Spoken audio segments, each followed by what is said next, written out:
Good morning, we're getting, get our meeting started here. We're at the Public Works Building. It's July the 14th, and it's at 9 o'clock in the morning, and we're gonna go ahead and start on our regular agenda. With that said, we're gonna head in that indicate unit followed by the pledge of allegiance. Bob Bates. Let us pray. O God, by whom the meek are guided in judgment, and light rises up in darkness for the godly, grant us in all our doubts and uncertainties the grace to ask what you would have us do, that the spirit of wisdom may save us from all false choices, that in your light we may see light, and in your straight path we may not stumble. And I also pray, O Lord, that during this season, that you give us gentle rains, calm the storms, and protect us from the wrath of nature. For this I pray in your most holy name. Amen. Amen. Pledge allegiance to the flag of the United States of America and to the republic for which it stands, one nation, under God, indivisible, with liberty and justice for all.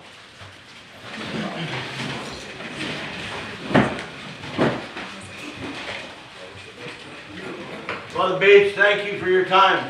Appreciate you coming in.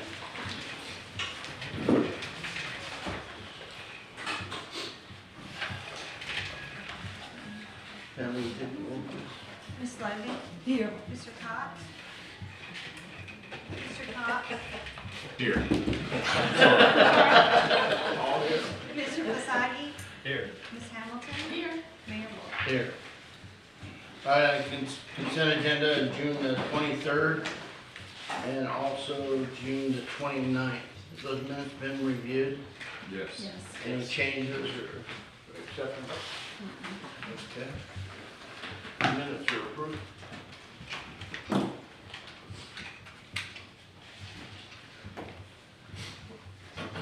All right, a regular agenda. If you see it up there, there's a lot of stuff that's not up there. So we're gonna get and go through a different procedure here, but we'll get through it all. The first thing we're gonna do is our employee of the quarter, and then we're gonna jump down to Florida Water. We're gonna jump over to North Florida Services. Then we're gonna jump down to sanitation, and then we'll jump back on the regular agenda. But we'll walk you all through, we'll get it all done. We just had to make some changes because we had some people that showed up and council requested that they come and explain some things. We want to make sure to fit them all in. So with that said, go ahead and give it to the city administrator for employee of the court. This one's easy for me. We have three separate department heads that will introduce each of the three employees of the quarter. So who wants to go first? Public Works.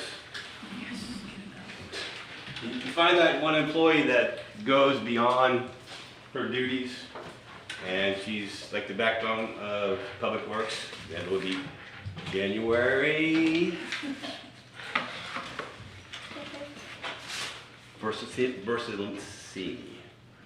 Bernasini, okay, but you are a great employee. You really, I couldn't do it without you. And Orndon Utilities could do it without you. So here is your plaque, and we'll actually give you a day off and an extra $25 that you can split with me later on. Okay. Okay.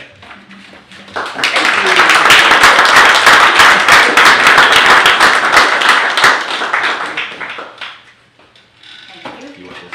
Officer. Thank you. Appreciate you.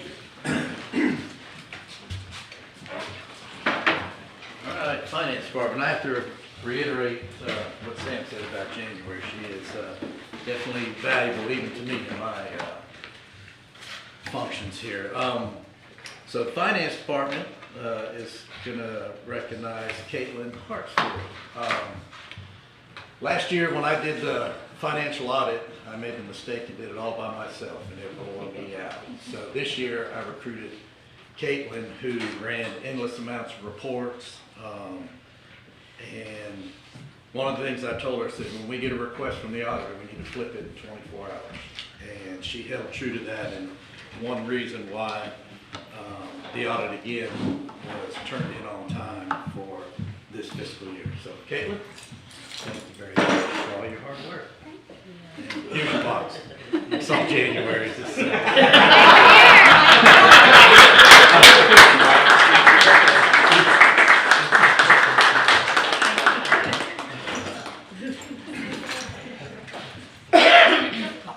And last but by no means least, it is this young lady here, to whom most of you may or may not know, right? She is not only utility billing, but she is the Harbour Master's assistant. And without her this year, I would have been completely lost. Our dearest governor decided to change the start of snapper season whilst I was on vacation. So of course everybody wanted to go snapper fishing, and we knocked it out of the park, not because I was there, because I wasn't there. So it is without further ado that we ask Vanessa to come up here. Can I add one thing to that? Pardon me? Well, I was about to say, right, not only does she work extremely hard for me and you guys that use the boat ramp, she works equally as hard in utility billing and with the finance department to get everything done, not only for daily work, but also for the audit that was mentioned earlier. You know, look, there isn't a single person in this city that does one job. We all have numerous different jobs, but this is an exact example of exactly why the city works so well. Is because these people are all capable of doing numerous different jobs at the same time, stepping in when needed and so on and so forth. So there's a half day off for Saturday. Oh, thank you. It's a whole time.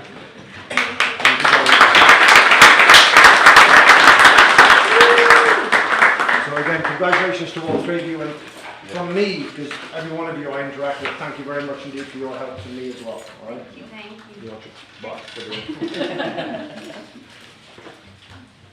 Do they have to sit here for the rest of the meeting?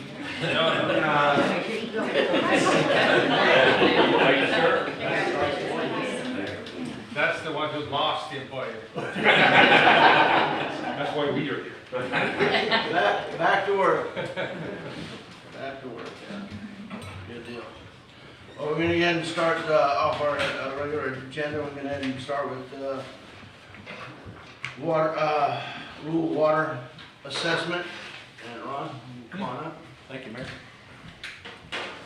Good morning. Go ahead and introduce yourself and your Sure. company. Pleasure to be here with you. I'm Ron Nally with Florida Rural Water Association.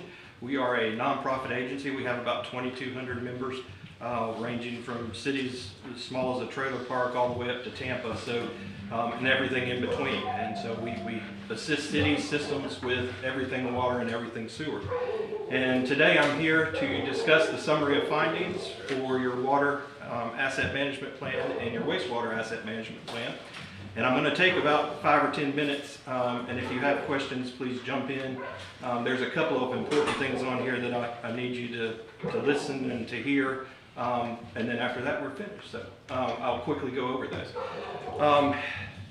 Again, the asset management plan about 15 years ago, the state required you have one if you're going to get a state revolving fund, meaning that if you're going to get a grant or if you're going to borrow money from the state, you're going to have an asset management plan. And so that's what we've done. We've prepared this asset management plan with the assistance of Garrett and his folks for your water and your wastewater system. You want to do water first? Or Water, that'd be great, thank you. Okay, so we're going to do water real quick. The important thing to remember here is that water and wastewater are two different state programs, and so I have to do them separately. That's the other reason you have two different documents. There are actually 4 documents, hopefully, in your packet that you received. 2 were about 100+ pages. Those are the actual plans. So when you are asked to adopt a resolution approving those plans, those are the 2 plans that you're adopting. The summary is just that, a summary of the larger plan. So we're going to touch on the summary real quick. In your water, you had about 1,099 assets. We came and we turned every valve, we opened every hydrant, we looked at motors, we looked at pumps, we looked at, everything that you can imagine with your water system. The one thing that we did not look at were the water mains, and because they are so expensive and take such a long time to assess, we don't do that as part of our program. The nice thing about this is we do the mapping, the financial sustainability model, and the plan for you at no cost. This does not cost you all anything through through Florida Rural Water. All right, next page. One of the most important numbers, if you don't pay attention to any other number, I'd like you to pay attention to your annual replacement cost of the system. You'll see that your total replacement cost is about $23 million. That's a little bit short because it doesn't include your equipment, your rolling stock. If you put a pump in, we don't count the pad that it sits on or the money it takes to run the electric. So again, these are just for the assets themselves. So we always tell you that's on the low side. About 1.25% of your assets needed replacing, and that was going to cost about $300,000. This is the magic number, your annual replacement cost, and this is probably the most important number to the state and to you. Your annual replacement cost for a water system is $356,000, almost $357,000. What that means is that for what you have in the ground right now, you need to be setting aside roughly about $357,000 each year just to take care of what you got. All right, this is not new stuff, replacements, anything like that. It's about $357,000. Now, not all of that has to be cash. You can do some of that in grants. You can do some of that in other means.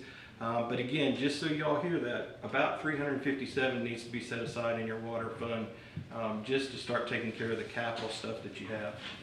You'll see the asset condition here. Again, we looked at everything that we could. It's sort of like a traffic light. Green is good, yellow is average, and as you get further down, orange and then the darker colors are very poor and failed. We did find some failed assets. I understand that Garrett and his crew have already gone through and replaced a lot of those, especially the hydrants that we found have already been replaced. But you'll see it's very common for systems your size and for systems at your age to be right here. You'll see that most of your assets are in average condition. You'll see some of the orange and darker colors creeping in, but y'all are right where we feel like you should be. Okay. Next page. We also look at the estimated useful life and the average age. You'll see that age-wise, that your system is average to good, so you have quite a few years left. It does also mean that you're taking care of the stuff that you have, which is good to see. Next page.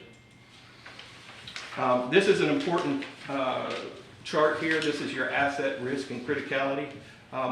If you can imagine, this is all 1,100 assets in your system are those little red dots. Now, because your hydrants, you might have 100 hydrants that are average. They're all going to show up as a bigger red dot.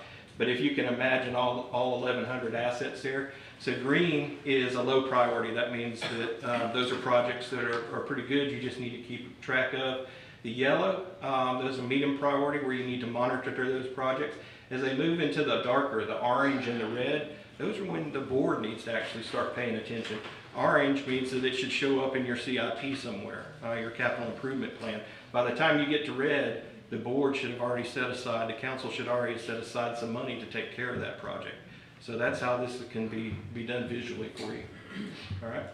We found some critical assets. DEP requires critical assets. Those were assets that weren't operating as intended. And so like I said, this is a list of those things that we found as we went through the system. But the nice thing is that your crews have already started replacing, repairing a lot of those that are there. So congratulations to them. Level of service, those are your goals and objectives. We always encourage, it is a requirement of your AMP program, but we always encourage boards to look at level of service goals and objectives for the utility department.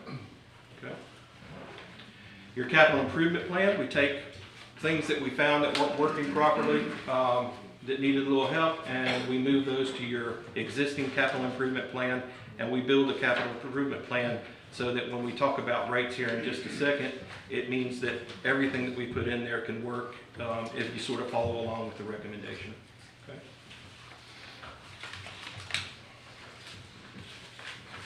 So where are you at?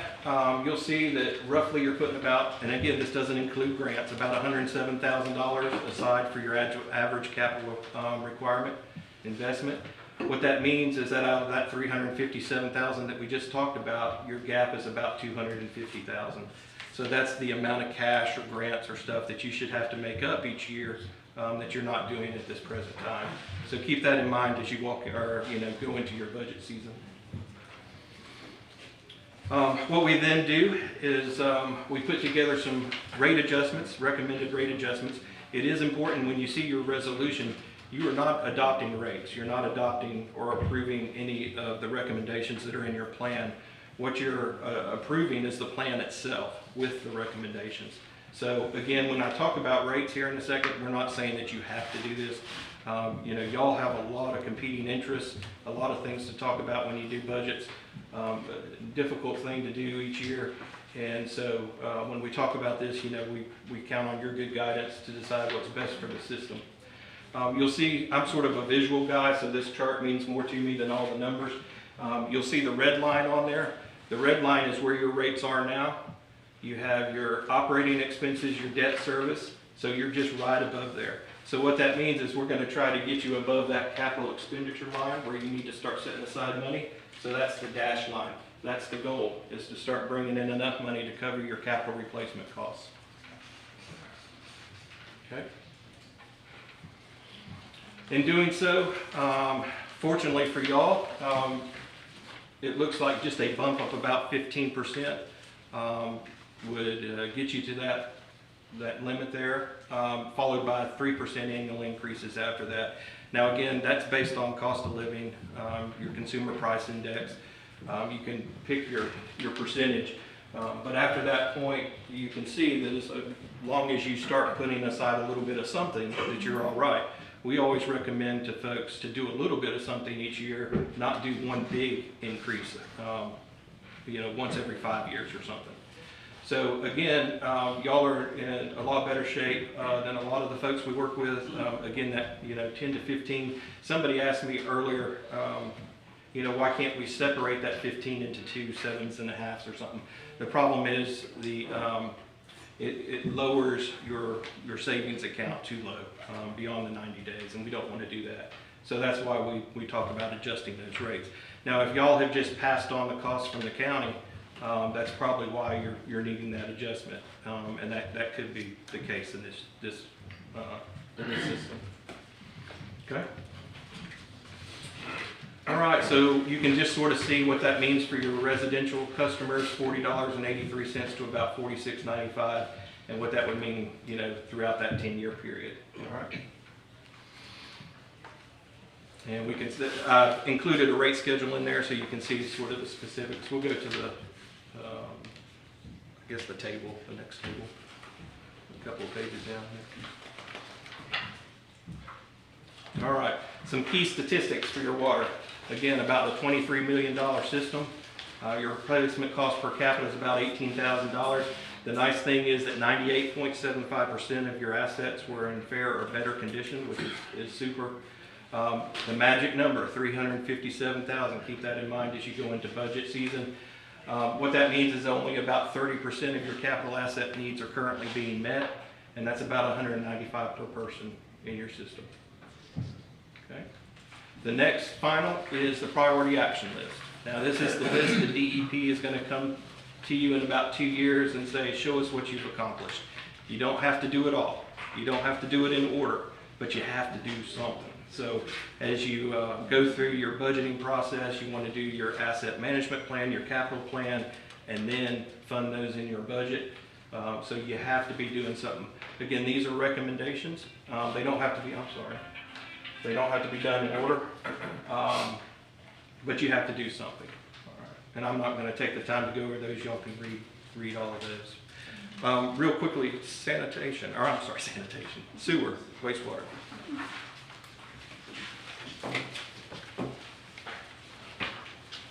Again, a separate program, but just as important. And since I've gone over a lot of the fluff, I'm not going to go over the fluff now in this one. You're going to see about 1,100 individual assets. You'll see the unit cost and the replacement cost. Your magic number is at the bottom of the page. Again, it's about a $58 million system, $58 million. About 6.73% of your assets are needing replacement. And that magic number is about $1.18 million. So again, a lot more than your water, but again, you have a lot more assets, a lot more valuable assets in your wastewater system. So as you talk about your budgets, again, $1.18 million should be set aside for what you have now each year to replace what's in the ground. Again, you know, as you went through Michael and some of those changes, you've replaced some, so you're going to see more of the green. But as you can see with an aging system, you still have some of that orange and yellow that's starting to creep in. And so just keep an eye on that as far as your conditions. Your estimated useful life, again, the same thing. Those oranges are starting to creep in. You've got a lot of yellow, but you've still got a lot of green. And that's probably due to the fact that Garrett has started replacing a lot of those assets that were damaged during the storm. And then just regular annual maintenance and repair. So that's a good thing. You're seeing more green there. Again, I always like the asset criticality chart. I think this explains a lot to a board. Again, green is good, yellow you need to monitor, and as it started moving those projects into orange and red is when you need to start paying attention. As a council, you know, you could ask the manager, you could ask the utilities director, you know, what do we need to do to sort of move these projects along as they come up into that orange and the red category. The things that were not operating as intended, that's a list there. Again, you had some manholes, security fencing that was down, again, because of a storm. Some of your wet wells, and I know y'all are actually, as I saw, y'all have got some new lift stations, and y'all are repairing some others. So this chart's going to change. Again, it's just a snapshot of when I was here. But again, you're on the right track. Okay.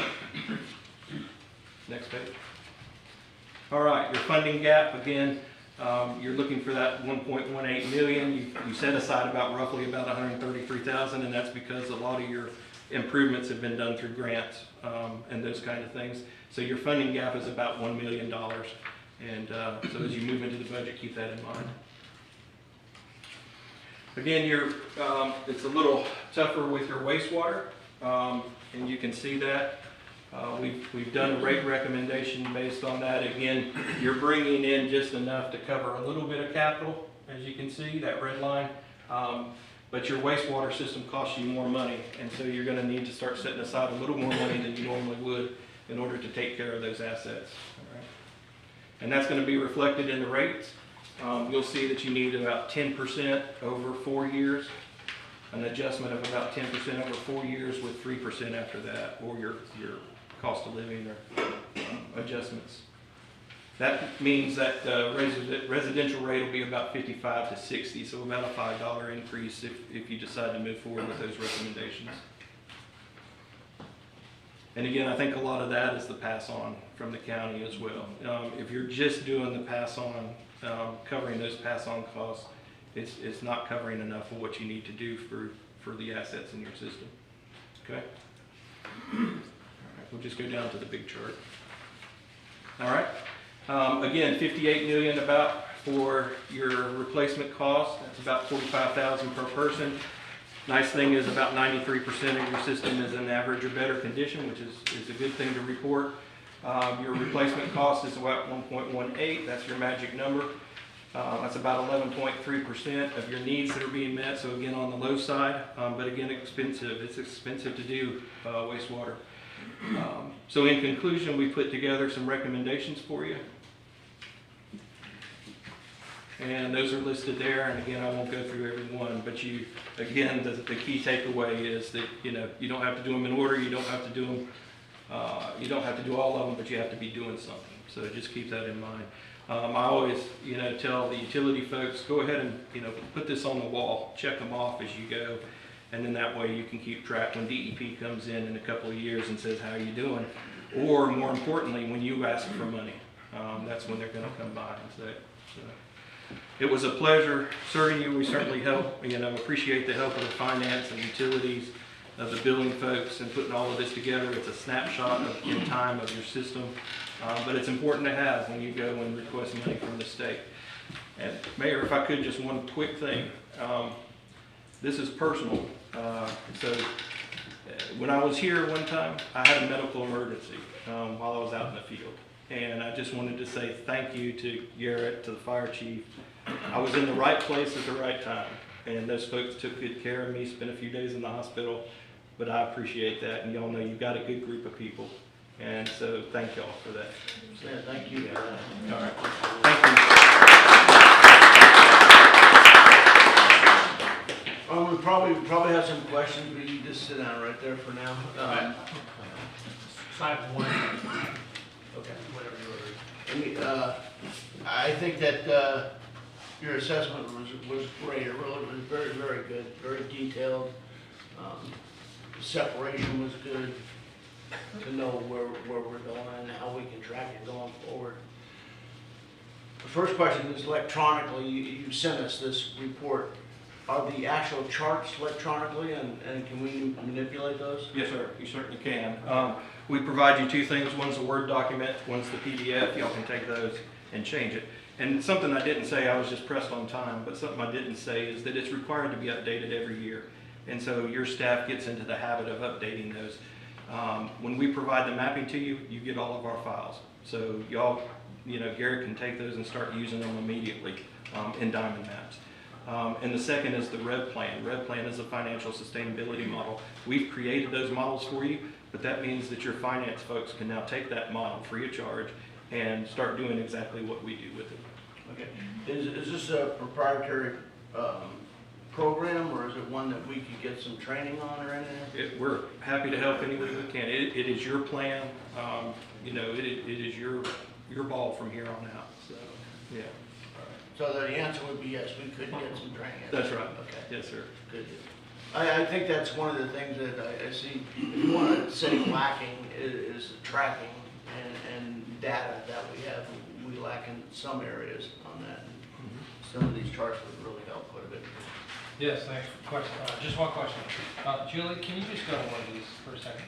Yeah. Just pull it in. My question is on the risk matrix. You mentioned it, but I guess I wanted clarification. Julie's gonna. Which one? Just, there's two of them. It's the chart that shows green, yellow, orange, and red. Right here? Yeah, just one of those. That one? Yeah, so my question is what are those red dots? You said those are all assets, or were they just the critical assets, which is on the next page? No, those are actually a representation of all your assets. So all 1,100 dots on there are individual assets. And the reason they show up as a grouping is because if you can imagine, you'll have 200 manholes that are all average. And so that's why you'll see the larger red dots. But that is 1,100. So Garrett can actually click on the ones up top in the red or the orange and tell you exactly what they are. So that was my next question. That was sort of a follow-up. Is so long as our utility director can identify all those. That's right.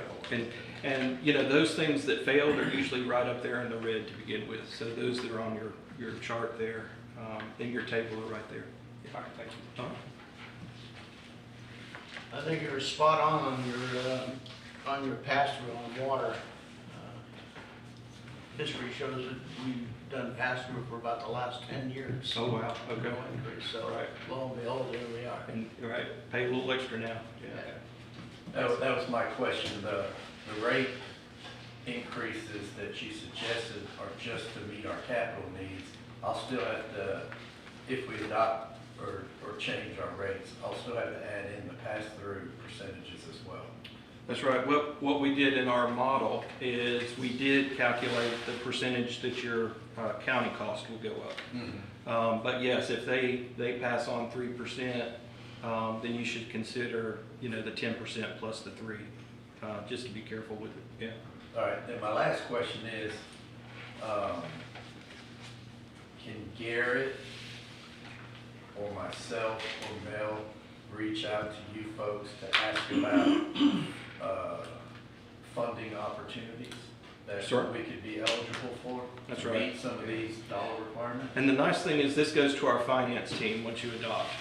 Once you adopt, the finance team picks it up, and if something comes along that you're going to be eligible for, that you need to know about, we pick up the phone and call you.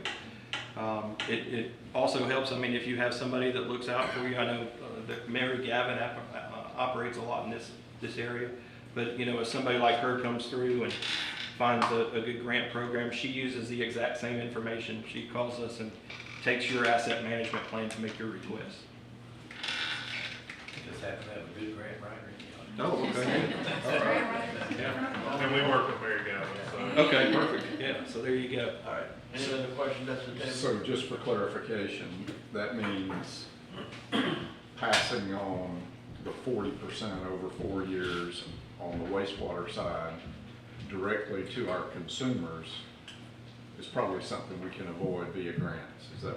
That's correct, right. I mean, you can reduce that cash cost. Right. You can't eliminate it, but you can Right. reduce it by, a good example is his lift stations. When we were doing this, he's updated probably, what, 2 maybe, at least, I've seen?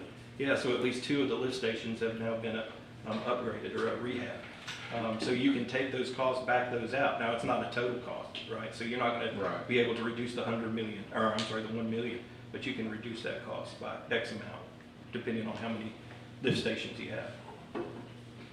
For clarification again, just for me, you stated that when we adopt the resolution, we are not approving these stated rates precisely. We do not have to. We have to approve some kind of rate change, but it could be higher, it could be lower, but not necessarily this. I'm just wanting clarification. Yes, ma'am. I mean, it's a recommendation. Okay. All of these are recommendations, and you can do with them what you want. I wouldn't say ignore them, but I would say do something. Because, you know, the longer you wait, the farther you get behind. Exactly.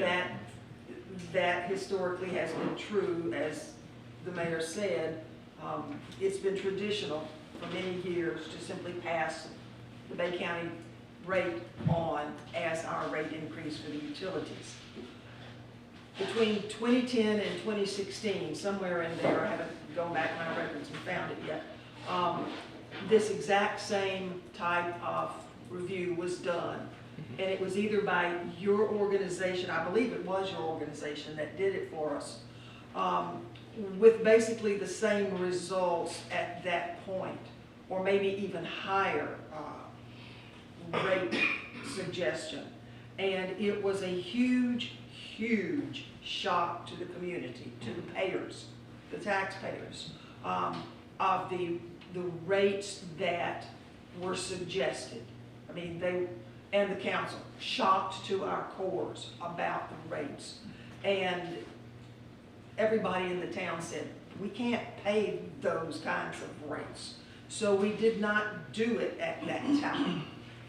But then we didn't increase by much the rates in the following years, except just for the pass-through. So now we're where we are now.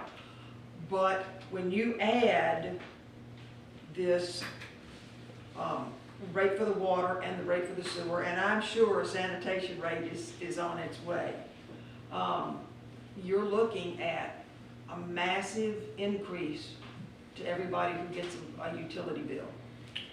And that's a hard thing to swallow. I understand the need. Mm-hmm. I understand that the infrastructure has been neglected. I know that better than most people in town. But at the same time, when you're looking at over 9 years for water, it's a 39% increase from where it is today, and a 55% increase over those 9 years for the sewer. I'm sorry, to me, that's a whopper. And, you know, that's also something that the council has to keep in mind, that because our bill is water, sewer, and sanitation, it's not just one at a time, it's gonna be all three coming all at once. So we also have to look at that. It's difficult for councils, I understand that. But I would also say this, we saw chemicals go up 1,000%. So the things that, you know, we present to you is based on real costs out in the world that is affecting your system. So when you see those kind of increases, your folks will say, yes, that's a huge increase to me. But know that we've paid 1,000 more in chemicals that we did last year, 1,000% more. Those are the kind of things I think you can, as a council, let people know how much it's costing you.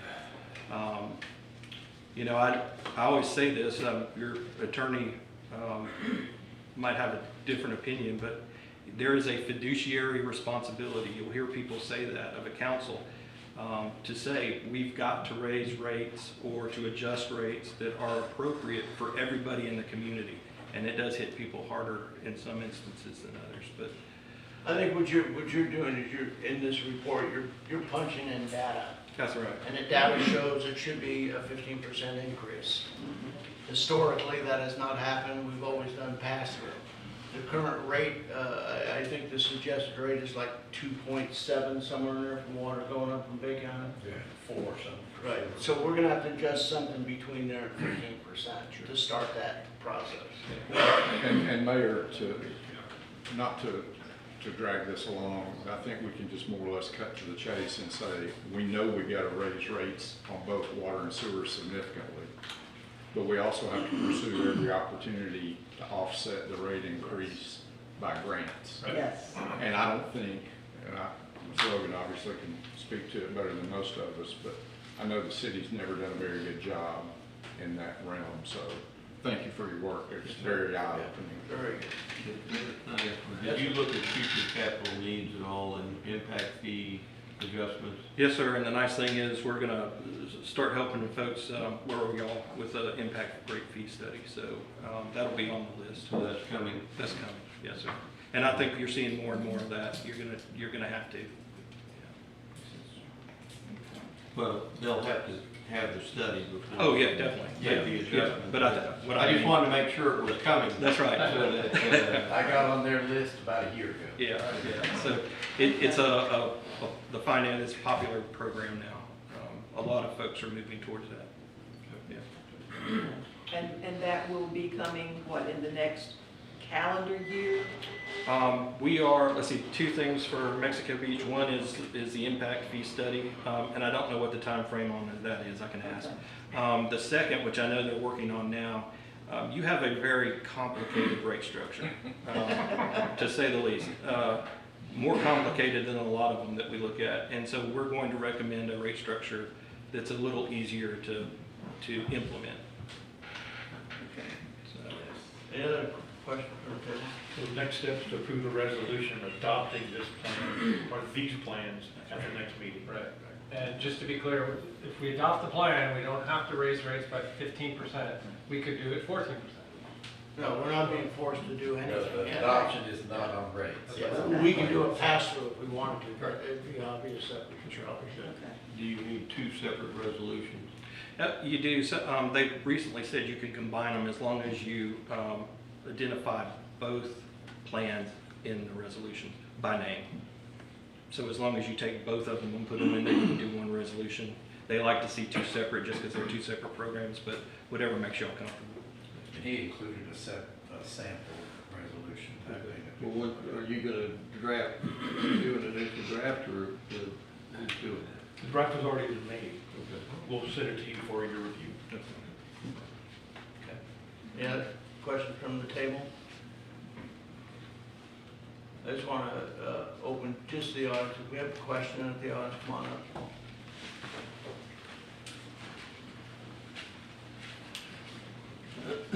Tom Linderman, St. Francis Street, Mexico Beach. So these recommendations and the rate changes, do they include addressing water quality issues that are currently standing and potential increase of our sewer capacity? That is not what they said. I mean, okay. Yeah, I didn't think so. So Okay, well, let's, If they were on your present capital improvement plan or had been discussed, we did try to include some of that. Okay. So to just remind you that those may be costs that aren't included in this. The other thing is, up to the last few years, a lot of the infrastructure has been approved through FEMA funding, and I think that's ending, and we're going to pick that up that we haven't before. A lot of discussion about grants. Excuse me. I don't know how many grants we can count on. I would caution you of that. And then my last recommendation is new developments come in. Instead of just looking at impact fees, maybe we should look at the cost of it, bringing them, their capacity for sewer and water, so that they pay maybe for lift station costs or whatever the pipe that goes to them or whatever, that be considered, not just impact fees. Thank you. Thank you. Any other comment? Move on. I guess I did, just to follow up, you made a comment that you recently went to Tyndall and met those folks and did a quick walk around and saw the plant and all that kind of stuff. My question when I was reading this was, do we have a contact at Tyndall that we can present this report to, or at least the summary page, and say, look, remember when we were here last month and we told you that we're one of your neighbors and we need a lot of help for infrastructure improvements, 20 miles of which goes through your property? Do you think we can present this to them and say, look, Colonel, this is how much help we need, can the Air Force do anything for us? Do we have those contacts? Well, I'm gonna tell you, all we do is a connect in there. We're just it's almost like a ride over. You know, just like transferring from 98 over to Tyndall. It's almost the same thing. We're just going in there and then right to Bay County. Right. So I don't think that they have any, there's no funding for Mexico Beach For local through the military. I don't, did you get the same? That's right. The 14-inch main that goes from here to MX1, Right. I'm not sure that was part of your review, Ron, or not in detail? No, we stopped at the. There's stop connection there. Yeah. Yeah, so, Right, so this is just us, is what we're right, talking about. so obviously, we take care of everything this side of MX1, and then on the other side is at least a pipe through Tyndall Air Force Base. That's all I'm asking for, because we know that that's gotta be replaced at some point. That's not in the report. That's $30 million, it's not in the report at least. That's right. So that's my question, is this additional evidence, maybe it'll work, maybe it won't, but can we show this to the Air Force and say, this is what we're facing on our side of MX1. Oh, by the way, we're gonna need $30 million to replace the pipe through Tyndall Air Force Base. Do you guys know of any help that can help us? And we're obviously, you know, we ask a lot of our grant writers, we're gonna be asking more of them as a result of this report. It's just a thought. This is something we can show the Air Force to see if they'll. We just got some map of the piping through an email that, from our request that I think I just got it yesterday. Was it?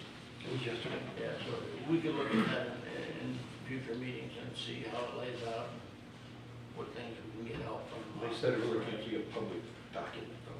That's, so I used to work for Gulf Coast Electric, so Gulf Coast Electric actually owns the water and electrical infrastructure on Tyndall, and it's tied up through DOD, and so they keep everything in a locked closet and don't discuss it, just, so you can give this to them, but probably won't get much response. All right. Well, thank you for that assessment. Obviously, it's great. Appreciate it. We're gonna go ahead and move on from there. Next thing on the agenda is Florida Professional Services. This will have to do with the $186,000 that we're looking at in our capital. Good morning, my name is Brandon Stubbs. I'm the Planning and GIS Manager for North Florida Professional Services. And I was asked to be here to kind of give a presentation of the strategic plan and kind of answer any questions that y'all might have related to it.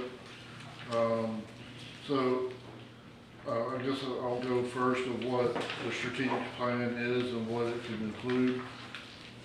We're basically, strategic plan is looking at your 5, 10, 15-year projections as far as like anything could be your comp plan, LDRs, it could be related to land use, zoning, infrastructure, resilience, and utilities. I mean, it's basically what you want to make this. So what your strategic plans can contain, I can't tell you because we haven't had those meetings yet. But that's going to be between this council, your leaders here within the city, your community. There's going to be a lot of community involvement, which will be with this commission, your department heads, and your community itself. And what we want to do is get what are the important things for this community. What does this community see? what do they want to see happen and where they want to see the future grow, which, like I said, could contain just about anything.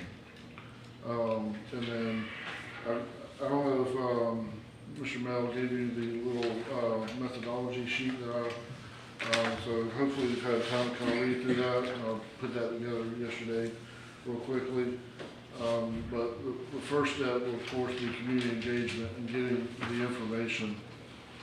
Part of that is we're planning on developing what's called a data and analysis report. It's a report that typically is done when you go into your comprehensive plan updates. This report will provide all the background data for the city on population, what the growth rate is, and all kinds of different demographic data, and that will help us be able to analyze any of the factors that y'all were wanting to include in the strategic plan. So we'll have the community stakeholder meetings with the commission and everybody else through a series of workshops. Depends on how much involvement we get, how many workshops we do. And then we'll develop a data analysis report, and then that's kind of what you're looking at, step one. And we'll present that to this commission through a workshop. And then on phase two, of course, we'll, again, all this process is very community and city involved, so there'll be a lot of public involvement with the public. And then we'll develop, have the workshops and do organizational assessments. One thing we'll be doing is we'll identify anything that within the strategic plan, we'll identify what departments or who's responsible kind of for that. The goal would be to have, well, let's just say your goal would be, and I'm just using this example, you don't want to have a commercial district. And you don't want to define an area, a commercial district. You want to be able to provide it with the utilities that are necessary to facilitate that district and the capacity and all that. So what we would do is maybe identify goals, objectives, and policies within your comprehensive plan that need to be adopted.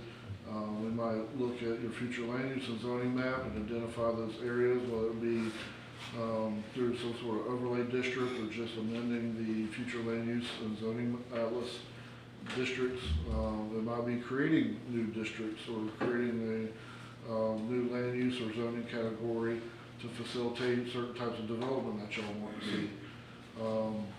It could also include plan for expansion of water utilities or sewer utilities or anything like that. It can identify grants, it can identify funding sources. Ultimately, it's unlimited on what we can do, but we just want to be able to put a plan that takes y'all's, what the community sees as where y'all want to grow and what y'all want to do and how you want to do it, put it into a document and tell y'all how to get there. And that can be through a whole list. If you look back, I want to say the last page, there's a final strategic plan deliverables.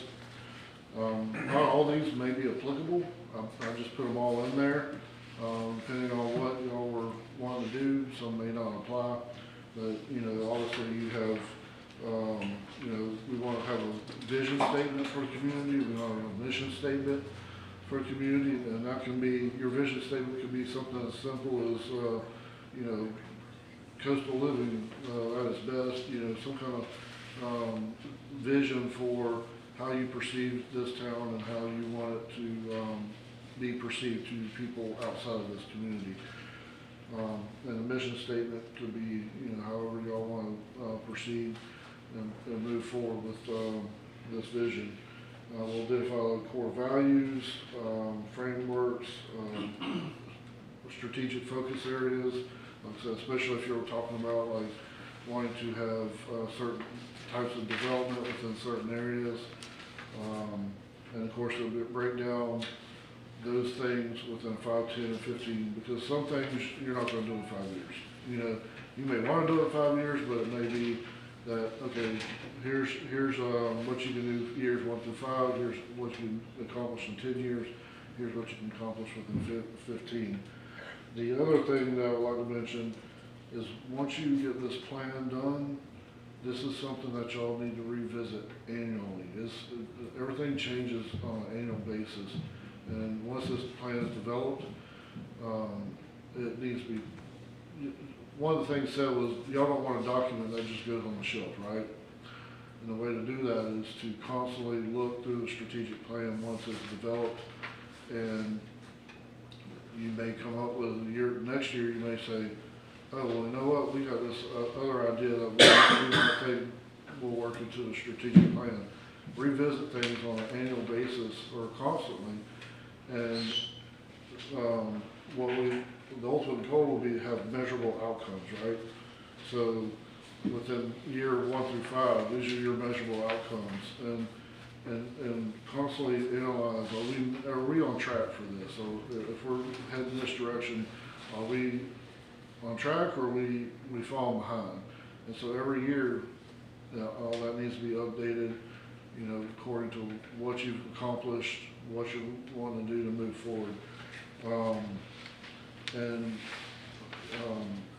The other thing that what I would suggest to come out of this now, obviously Senate Bill 180 has kind of put all the state of Florida in a kind of a time capsule for being able to do anything related to comp planning and LDR amendments and things like that that would be considered more burdensome or restrictive. But pray that we don't have any major storms come through. That will sunset October 1st, 2027. And should that happen, you know, there's going to be things that within your comp plan that probably will come out of this strategic plan that we'll recommend to include in your comp plan and LDRs. But overall, the focus of this is taking what your community needs and what y'all see as important to your community and creating a document that can tell you how to get there within a 5, 10, 15-year period and have measurable goals and outcomes at the end of each one of those processes. So, do y'all have any questions? Yes, ma'am. To clarify what you just stated, October the 1st of next year is the hopeful sunset date for the legislative mandate that said we can't overburden developers, which threw our comp plans and our city regulations into utter turmoil. Is that correct? That's correct, yes. And that's assuming there's no named storms within 100 miles of landfall. So should a storm come through, let's say through the Panhandle and Mexico Beach is within 100 miles either way, unfortunately, it would then basically re-engage that Senate Bill 180. Now, For how long did they say? good question. Good question. Senate Bill 180 is not well put together, and it doesn't really have I want to say it's not anytime soon. So I don't know the exact date, but it would reenact it. So it would extend well beyond the October 1st, 2027 date. And they had some proposed glitch bills that were great, and they passed in the Senate. They never got heard in the House, and they never got passed this year. Hopefully, maybe next year they'll take it up. And if nothing else, if they would just say, hey, it sunsets on October 1st, 2027, that would be great. Or do away with it. But as you know, last year, this past session, they didn't have any traction in the House. In fact, they had a glitch bill, like I said, that the Senate approved. It went to the House. They tried to incorporate it into another bill, and it was taken out at the last minute, and they passed it without the glitch bill. So, but we definitely want to put a document together that will guide this community and whatever aspects y'all, like I said, it can range from resiliency It can address infrastructure needs, it can address land use, zoning, comp plan, LDRs, which kind of is typical, more typical that, you know, these strategic plans are looking at development, right? And when I say infrastructure, it's infrastructure and how to address growth and those kind of needs. So, and it could be community parks. I mean, I don't want to go from the weeds, but I don't want y'all to think that this is limited to any certain things. When I say growth, it could be certain types of parks, recreation. We could deal with, you know, beach access, anything like that that this community sees as important. So basically, what this is a combination of what the city has known in the past as a strategic plan and a development plan, which to me are two separate things, but it seems like you're combining all of that. Is that a correct assessment? Well, a strategic plan does include development. It doesn't have to. I'm just using that as an example, but yes, strategic plans include development or include expansion, because one thing you want to consider in a strategic plan is where your development is and how are you going to accommodate it, or how you want to, it could be as much as restricted, or how you want to manage that growth. So there, yeah, it would incorporate many aspects of whether it be future development or not future development, or, you know, because if you're looking at, we can't ignore the fact that you're going to grow, right? I mean, you can only grow so much, but you're going to continue to grow. Mexico Beach has exploded over the last few years, and I don't see that stopping anytime soon. So you want to address that in your strategic plan.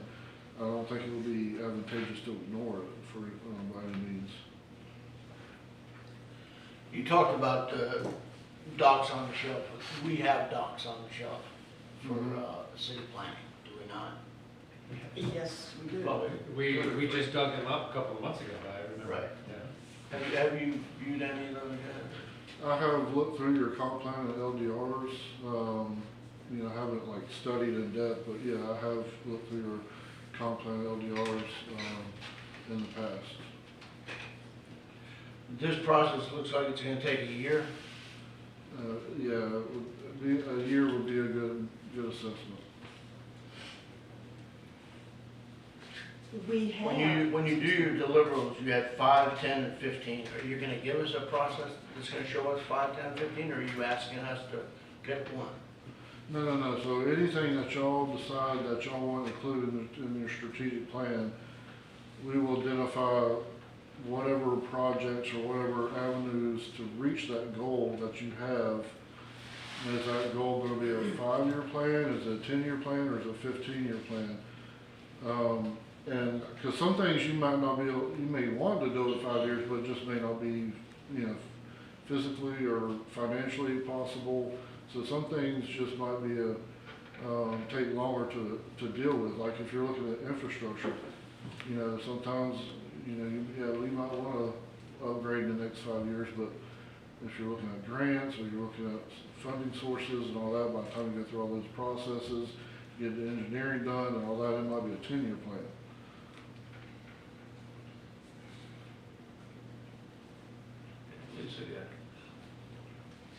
In 2015-16, with Mel as the administrator, the council then had 3 days of intense workshops. I was at every one of them, and came up with what they deemed a strategic plan, which hit on a lot of these things. It didn't do a lot of development per se. So we did that in 3 days at no cost to the city. And now we are looking at a minimum of 12 months at a cost of $186,000. Tell us why we should spend that kind of money and that kind of time when we managed to do a lot of this in 3 days at no cost. And before you answer that, that's kind of where I was going. I was going to see what you were going to say. We have some type of reports that we've already paid for now. Is there any possibility we could gather all those and maybe start at 10 feet into this rather than 0? I mean, yeah, we could definitely look at any past documents, that you have or anything that y'all done in the past. But to do a thorough strategic plan is not a 3-day document. I can promise you that. This is very intensive and it takes a lot of time and identifying a lot of resources and how you're taking something, I mean, you're talking multiple different things, whether it be Parks and Recreation, infrastructure, or whatever it is, and you're diving deep into what those needs are, figuring that out, and coming up with a solution to fix that. And Well, what we're trying to do here is make a $180,000 decision that's a year away versus do we have documentation, do we have studies that we've already done that we could gather together and maybe for a quarter of that price, look at those and see if we could update them. I mean, that's something we could entertain. You know, without seeing the documents, I can't say, Right, but I mean, if I had time to look through the documents and I can analyze it and say, okay, yeah, well, we can work with this. Mayor, I just want to make a point here. Ms. Logan referencing a 3 days of workshops and ideas. I would equate this to something small. Let's say you're coming up with an idea to build a house. Surely in 3 days you can sketch out a floor plan, but that's not a complete engineered set of documents that you can build something out of the ground. And the point I think of that is in 3 days or 3 weeks, you're not going to come up with ideas, funding, milestones, guidance that can keep you on track. That's where the city's fallen short, is we've never had a plan with measurable milestones and accountability to, frankly, he said, you know, review it annually. I think you probably need to review it quarterly. You know, in my career, trust me, you know, when you're working on a project, you need timelines and milestones, and you want to know if you're falling behind a milestone way before you get to the milestone. So much like our situation on the water and sewer system, we know we're behind. We know we don't have a plan. We know we have nothing to measure us if we did have a 3-day plan in front of us. We have no plan to get there. And I don't think the 5 of us sitting at this table, frankly, are qualified to develop and write out that plan. It is just the point I'm making, and I'm as sensitive about taxpayer money as anybody. But if we truly want to do something for 5, 10, 15 years down the road with measurables, it's going to cost money, and then whoever's at this table has to agree that we're going to stay on that track. So, you know, my view is, I like what I hear, you know, we got to have workshops, we got to have people come in, we got to really narrow it down. We can't just try to operate off of a sketch of a plan. And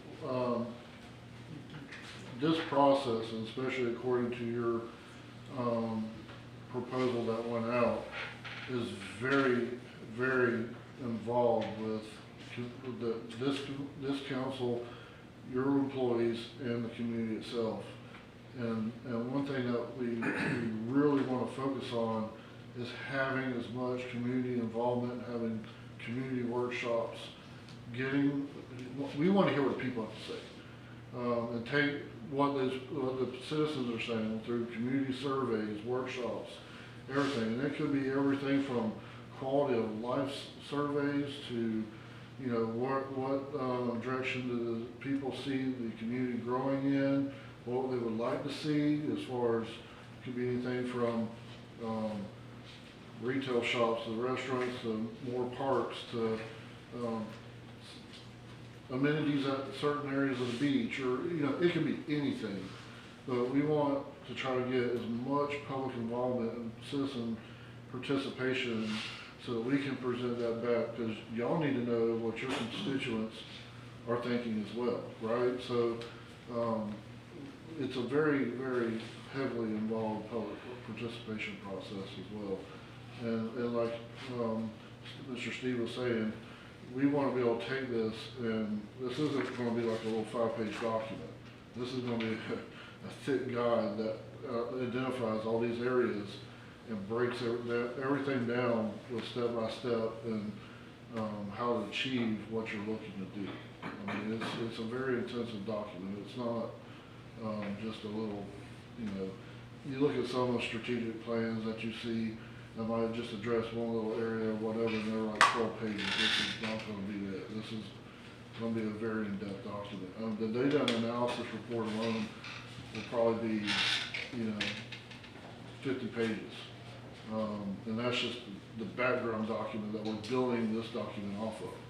So, you know, the strategic plan that we're proposing based upon what we felt like y'all were requesting is not just a small little document of, hey, here's some things and here's where you should be in 10 or 15 years. This is basically, you can pick this up and say, okay, here's the item, here's the issue, and here's how we achieve it, and here's how long it's going to take, and this is how we want, this is how you can achieve this goal. The plan from 10 years ago was just the start of a more comprehensive plan later on.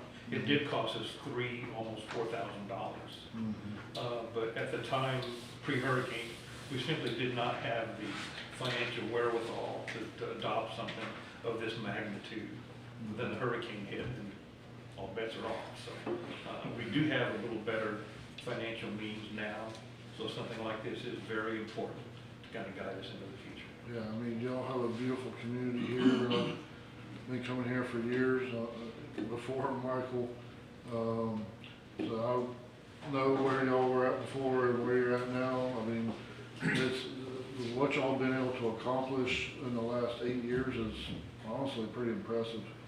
You know, with the beach restoration, everything, just the development, everything is just beautiful. I mean, it's a beautiful community, and that's what you want to continue with. Any other questions, David? I'll just say, I don't want to minimize what was done 10 years ago. I think it was good work, it was useful work, but it was also a 3-day workshop worth of effort that produced a document that is what it is. This is something the next level, right? We determined it as a council in the past year that we want to pick, that we want to do a full-blown strategic plan. You know, something that happened 10 years ago was not only 10 years ago, but it was pre-Michael, and that's just the landscape's changed. Did we not do an assessment 4 years ago, 3 years ago? I mean, No, $75,000? Economic development, thing. Yeah, it was So, I mean, this council still has yet to make a decision, is this what we want? But if we want to do this, I mean, I see a list of deliverables on that final strategic plan, right? All those bullet points up on the screen. That's what we don't have. Do we want that? Then this is what it's going to take. I was just gonna say as well, like, is there another city that we could compare your work to, that we could call them and refer to them and say, how, you know, how were you satisfied with the work of this company and their strategic plan? Certainly, Bradford County, we do, most of their planning, we're working on their comp plan right now. Baker County, we're redoing their comp plan, Gilchrist County, Levy County, Dixon County, I mean, City of Benel, I mean, I could give you a dozen more, but. Which one would compare to the size of this city and the needs of this city? Benel is probably the closest to size. Ms. Linda, I'm looking at the proposal that they sent in, and there's a whole list of. Yeah, we went through these proposals, Okay. 8 of them, and went through all of them. I mean, we've made our decision. Yeah, but have we referred to any of those cities and actually said, tell us about how that worked for you? You know, and, you know, the amount of money that we're spending, you know, can you tell us a little bit about how you feel as a council and the city about the work that was performed and the value of the money that was spent? Probably something we should have did before we Yeah, called I mean, them. yeah. But I mean, it's Joe not too late Parsons, now he's to a- still. He's a community development director for the city of Benel. His name's Joe Parsons. So, I mean, I guess if the council wants to, we could have the city administrator reach out to a couple of the references that have already been provided. Is that a possibility now? In this area. Just in Anything. this area. And just so you're aware, the council will be presented in the next 3 months a significantly revised land development code. So I wouldn't want you to start the current one and not understand that Yeah. there's going to be a significant change coming. Yeah, I knew Laura Mills had been working on that for quite some time, but I have not seen any of the proposed changes, but certainly if we get into this, I would definitely need a copy of that, because if there are things that are being addressed within the strategic plan that may have like, hey, amend your LDRs to include a section that relates to this or addresses this issue, we would need to know if that's already being proposed or. All right, well, I appreciate your input. I think what we're gonna do now is, tomorrow is our budget meetings, and this is gonna be one of the subjects to come up and how we spend, so we had to go from there. I think we had the information we need. And I appreciate y'all having me today, and I look forward to working with y'all on this if it's commission's choosing. And we always appreciate everything that y'all, entrust us with. Good deal. Thank you.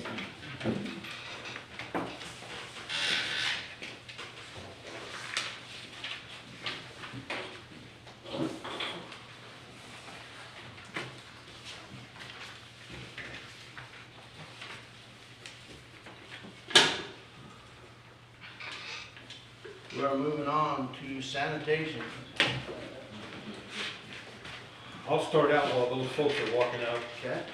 We have been given a rate sheet with a particular rate for residential customers. And keep in mind that the method by which Waste Management picks up their trash is different than what our rear loaders are. You know, these folks will have a sidearm type truck.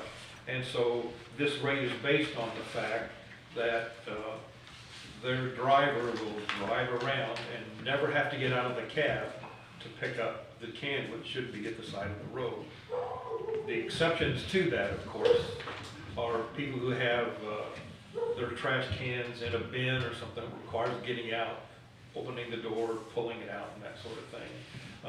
And all of these short-term rentals, of course, will have to have what we call here valet service, because the short-term rental owners are not on site, so they have to depend upon their guys to get out of the truck and do that. The other thing that I mentioned at the budget meeting last week is that we intend on the city level to keep one employee in the sanitation department, and that is for customer service needs.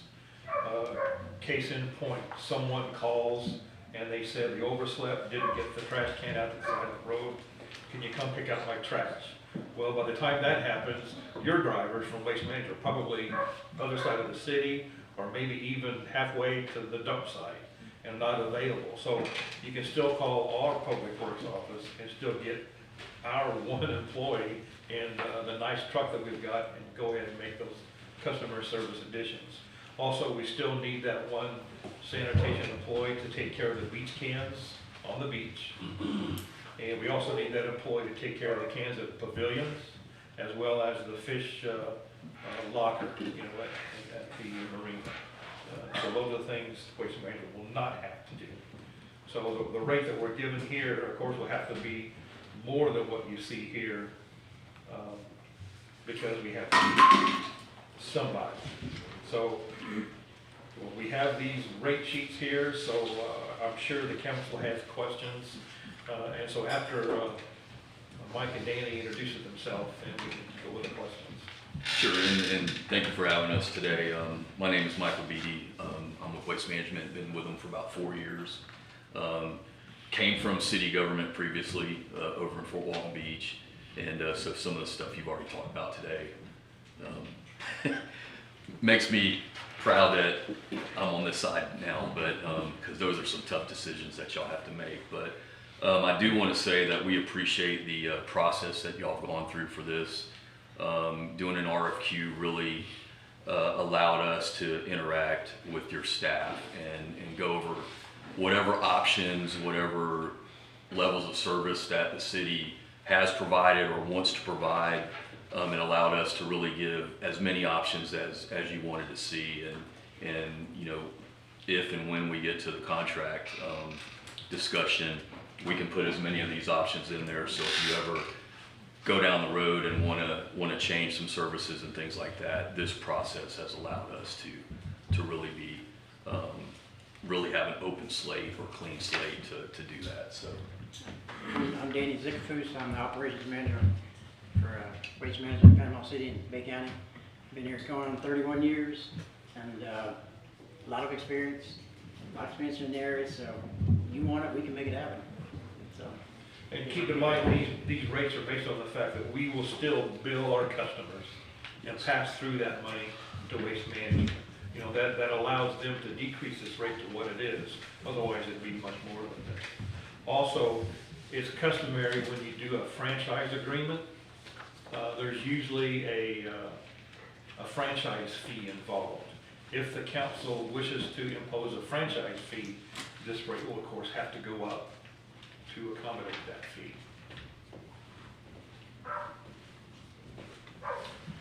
All right, I guess with that said, there's probably a variety of different questions. The rate that you're saying that will be compared to what we're currently doing, we do 2 pickups a week. yes, So that rate is $28.45, correct? that's correct. One can? One can. Okay, so renters have 2 cans? Or more. Or more? Yeah, and each additional cart would be, I think we had it at $16.80 per cart per month. Right.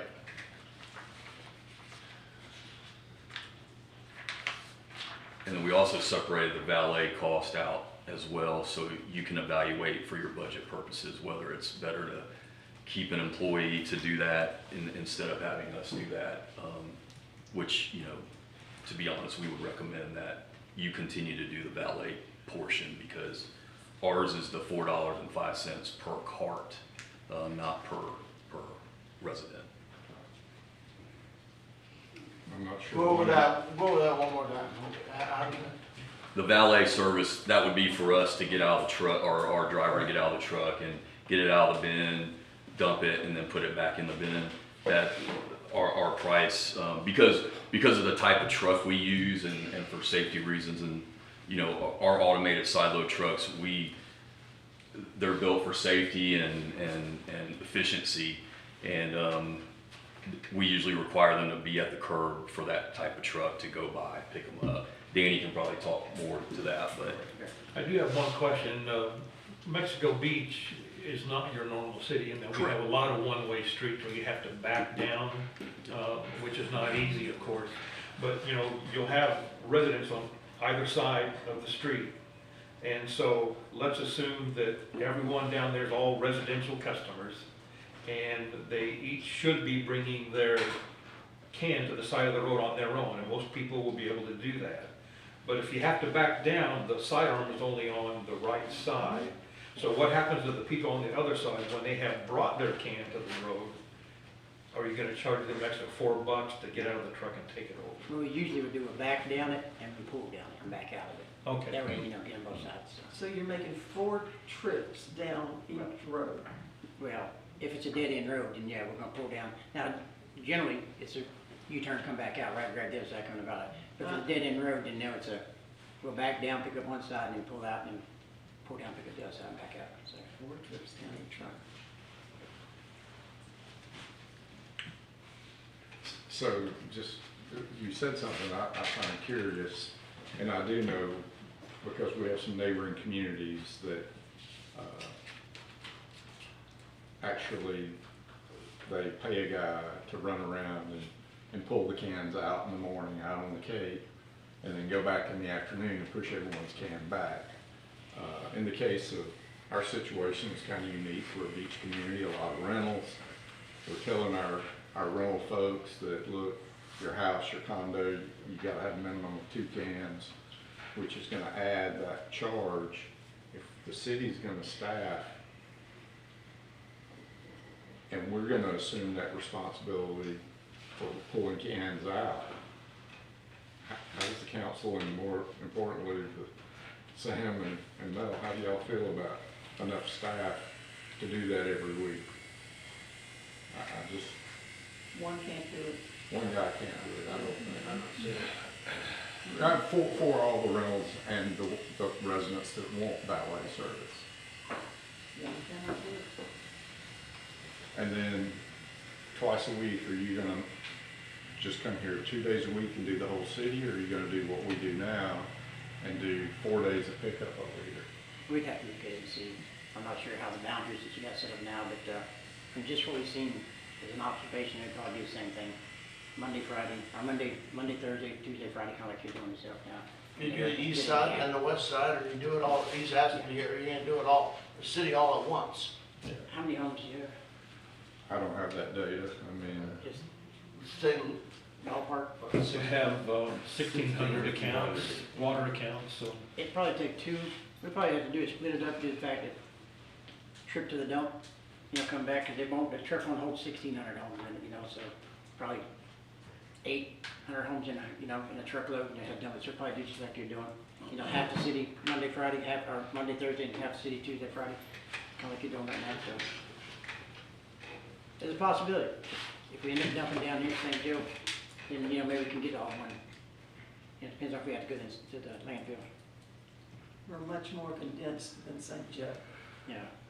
And we have a great many dead-end streets. There's no cul-de-sac, there's no turnaround. Yeah. So you're looking at, I'm sorry, 4 trips each time. And we run Bay County on Panama City Beach now, same thing.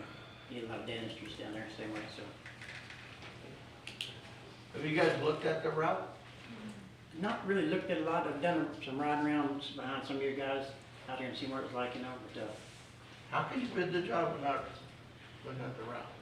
we've done from Alligator Point to the other side of Panama City Beach, and similar things, same thing. St. Joe Beach, we've done for a long time, Cape San Blas. Yeah, but Miss Lisa just told me it's a big deal. I mean, instead of going down there twice, like I gotta do, you're gonna go down there 4 times. Well, I think that, Mayor, they're gonna have to go up and down every street twice regardless. Because even the streets that connect, they're gonna have to go all the way down this side, and then where they go around the block and come back, they're gonna make double passes, so they're gonna do the same thing our guys do. It looks like they can do it a lot cheaper. Is it really cheaper? I don't know that that's true. Yeah. So, I just want to remind ourselves here at the table how we got here. Last year's budget meeting a year ago, we discovered that our sanitation department was $300,000 in Negative. the negative. No, but it wasn't 300, it's Almost almost, full. what is it, Mike, 150? It's almost 200. Yeah, so 186 is this year's number. So we're here because we needed to fill a financial shortfall, a deficit. So we've made what, $120,000 positive movement over the past year. But so that's reason number one, why we're here and why we bid out the proposals and we selected Waste Management. Number two, I just looked at my water bill, or my monthly utility bill, and $40 is what I pay for garbage. I look at this and we consider what Mel said at the beginning here of there's going to be extra cost to this because we're still going to keep a truck. I'm not sure the numbers are going to add up. And it's really not gonna add up when it comes to rentals, because it's really gonna go up quite a bit. Explain to me how the valet works for you guys. How do you see it work? I know how it works for our city. How does it work for you guys? How do you do that? Valet, literally, we got an option of hiring somebody, as he said, to come pull the cans out, and put No, them I ahead wanna and know back. what this bid is based on. It'd be us getting out of the truck and getting cans, bringing it to the And you're gonna do And that taking it back, Yes. for $4.45 per can. per can.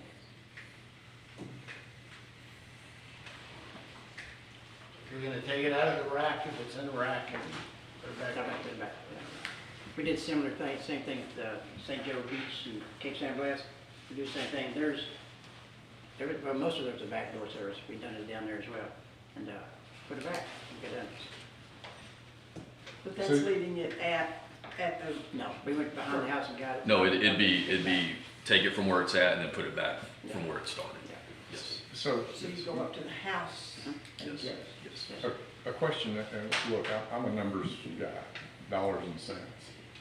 Are we charging any residential customer valet charges now? Meaning, Not at all. No.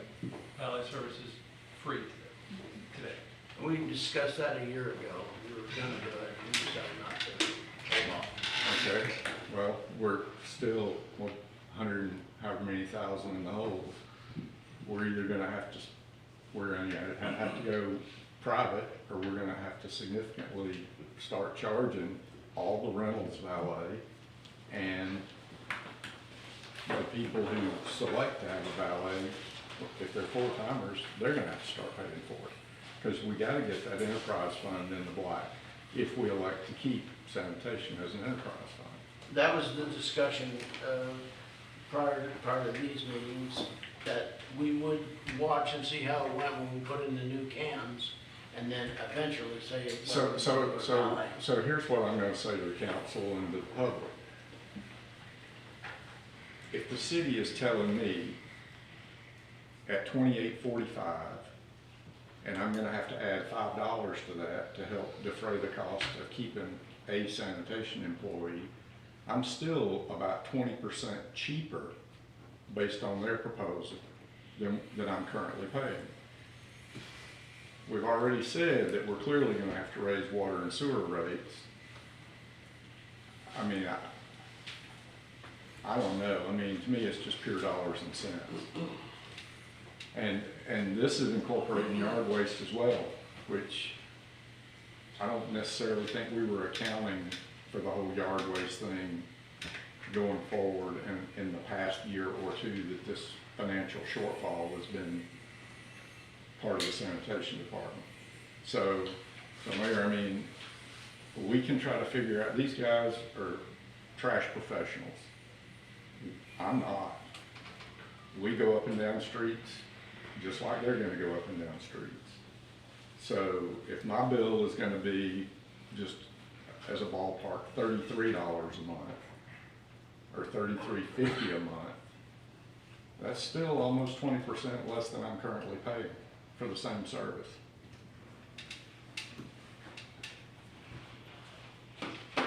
I would like to see, I've seen this. For my visualization, I need to see what the city's services are and the costs laid out side by side to this, so I can get a better idea of this. Well, the cities is pretty simple, because it's $40 a month, plus a can, extra can is what? 15? 15, so that's pretty much our system. Yeah, 'cause we don't. We have no valet. We don't charge valet, we don't charge for And we don't yard charge waste, for we don't charge. And we somehow made up $120,000 shortfall this year, so. That had a lot to do with waste pickup. And do what? Waste pickup. Yard waste. Yard waste. So we would be paying extra for the waste pickup in addition. No, yard waste No, is yard included. waste is included. And it's every other week. Yard waste as it's identified in our ordinance, 4x8 Correct. or 6 or Right, not a dump trailer like. whatever. Correct. Yeah, so that is a benefit, I think, if we were to go with this, is we would improve our yard waste pickup. And it's less money. Yeah. And I will say, because of the process that y'all went through, if there's any other options y'all want us to look at, we're open to doing that. You know, I would just like to say, you know, we continue to say we want to maintain that small atmosphere here. The hardest working people in this town are our sanitation workers. You know, we have personal relationships with them. You know, they come and they speak with us, we speak with them. You know, that's part of the small town atmosphere that we want to hold on to. Just to save a few bucks here, when we've already made up 120,000, you know, we can continue to work on more efficiency. And, you know, we're talking about laying off 5 people that have given their heart and soul and years of their life to us. When this was first initiated, I don't think we were going to lay anybody off.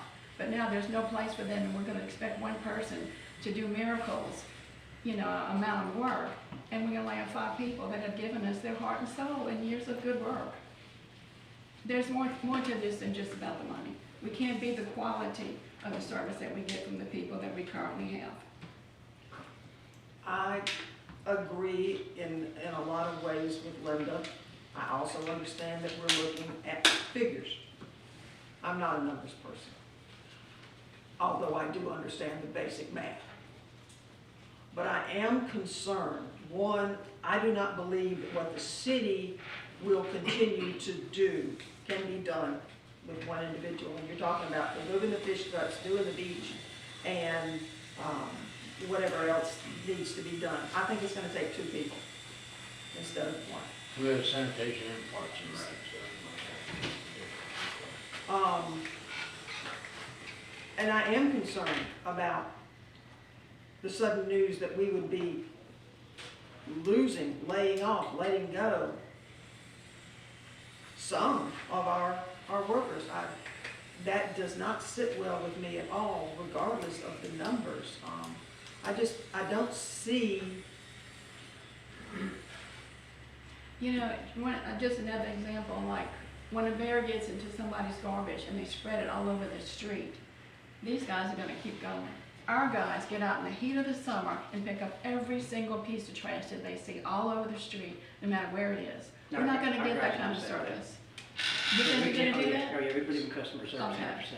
You think so? Okay. Well, you know, I'm not seeing that down, you know, maybe with another company. Yeah, if we see trash and stuff, if I it mean, comes out. I'm talking major stuff, like the Bears got into it, the tourists were there for the week, and there's 2 or 3 cans out there, and everything's all over the street. Your guys are gonna pick all that up? Yes, it's our job to pick up Okay. the garbage. Well, you might even get in a little argument from our own public works guy, and he may go up to the house and ask them to do it. I mean, I don't think it's something that he's telling his employees to do that. They do it on from their the own. goodness of their heart. They're doing it on their own, Right. yeah. Can't operate a city like that, I'm sorry. You have to have some type of rules. But still, I mean, if we want to maintain that small image, you know, that may vary by the city kind of thing, you know, we should consider personal relationships with our employees. They care about us and we should care about them. And I think we do a good job at that. Not if we lay off 5 people. Sorry. Let me just, real quick, seniors and disability, do you guys make any discounts or anything on that? I think there is. I think that was in your Yeah, proposal. I don't know if it's in the proposal, but we do have that option, yes.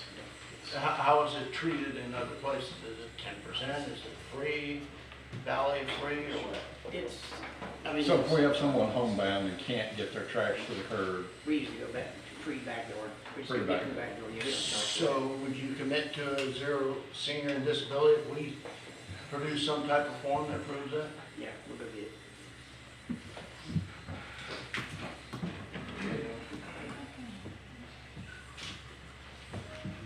And if y'all have any other, we plan on being here tomorrow too, during your budget meeting, just in case you have other questions. So, And now I forgot exactly what I was going to say, so maybe I'll remember by tomorrow. And as much as you jot things down, you forgot it? I didn't bother writing my question down. Jeez. Any other questions for these guys? but this is a wide open process, so if there's other options or alternatives that you want us to look at, please let us know. We can. Are we missing something that maybe you want to tell us, or? No. I mean, we've looked at twice a week, 1 time a week. I mean, it's you know, we've had numerous conversations with Mel, and I mean, I can't remember how many alternatives we looked at, but these were the final ones that, especially option 1, pretty much matches what you do now, give or take, you know, yard waste and things like that. Do you do an option 1, option 2 variety type thing? I mean, You do that? we could possibly do that. No, I mean, you're up and down those streets, I mean, there's some people you pick up, some people you don't? I mean, I don't know. Like in other communities, I think, I had the same question. If Mr. Sloan only needs once a week and I'm his neighbor, but I need. Oh, no, I mean, that would be tough for us to do, but I mean, we could potentially look into that. I just know you're automated now. Yes, yes. Your proposal was very clear as to how much information technology you insert into your operation, so it's a valid question. Do you do that? Do you have one neighbor that's one time, another neighbor that's two times? We do. Your guys have tablets, so wouldn't you be able to say? We oh, do, but with you all paying the bill, it'd be something y'all would have to, he's only paying for once a week, he's paying for twice a week. The billing part would be on you as far as don't give us one bill. But yeah, we do that. Because like I said, it's got a tablet.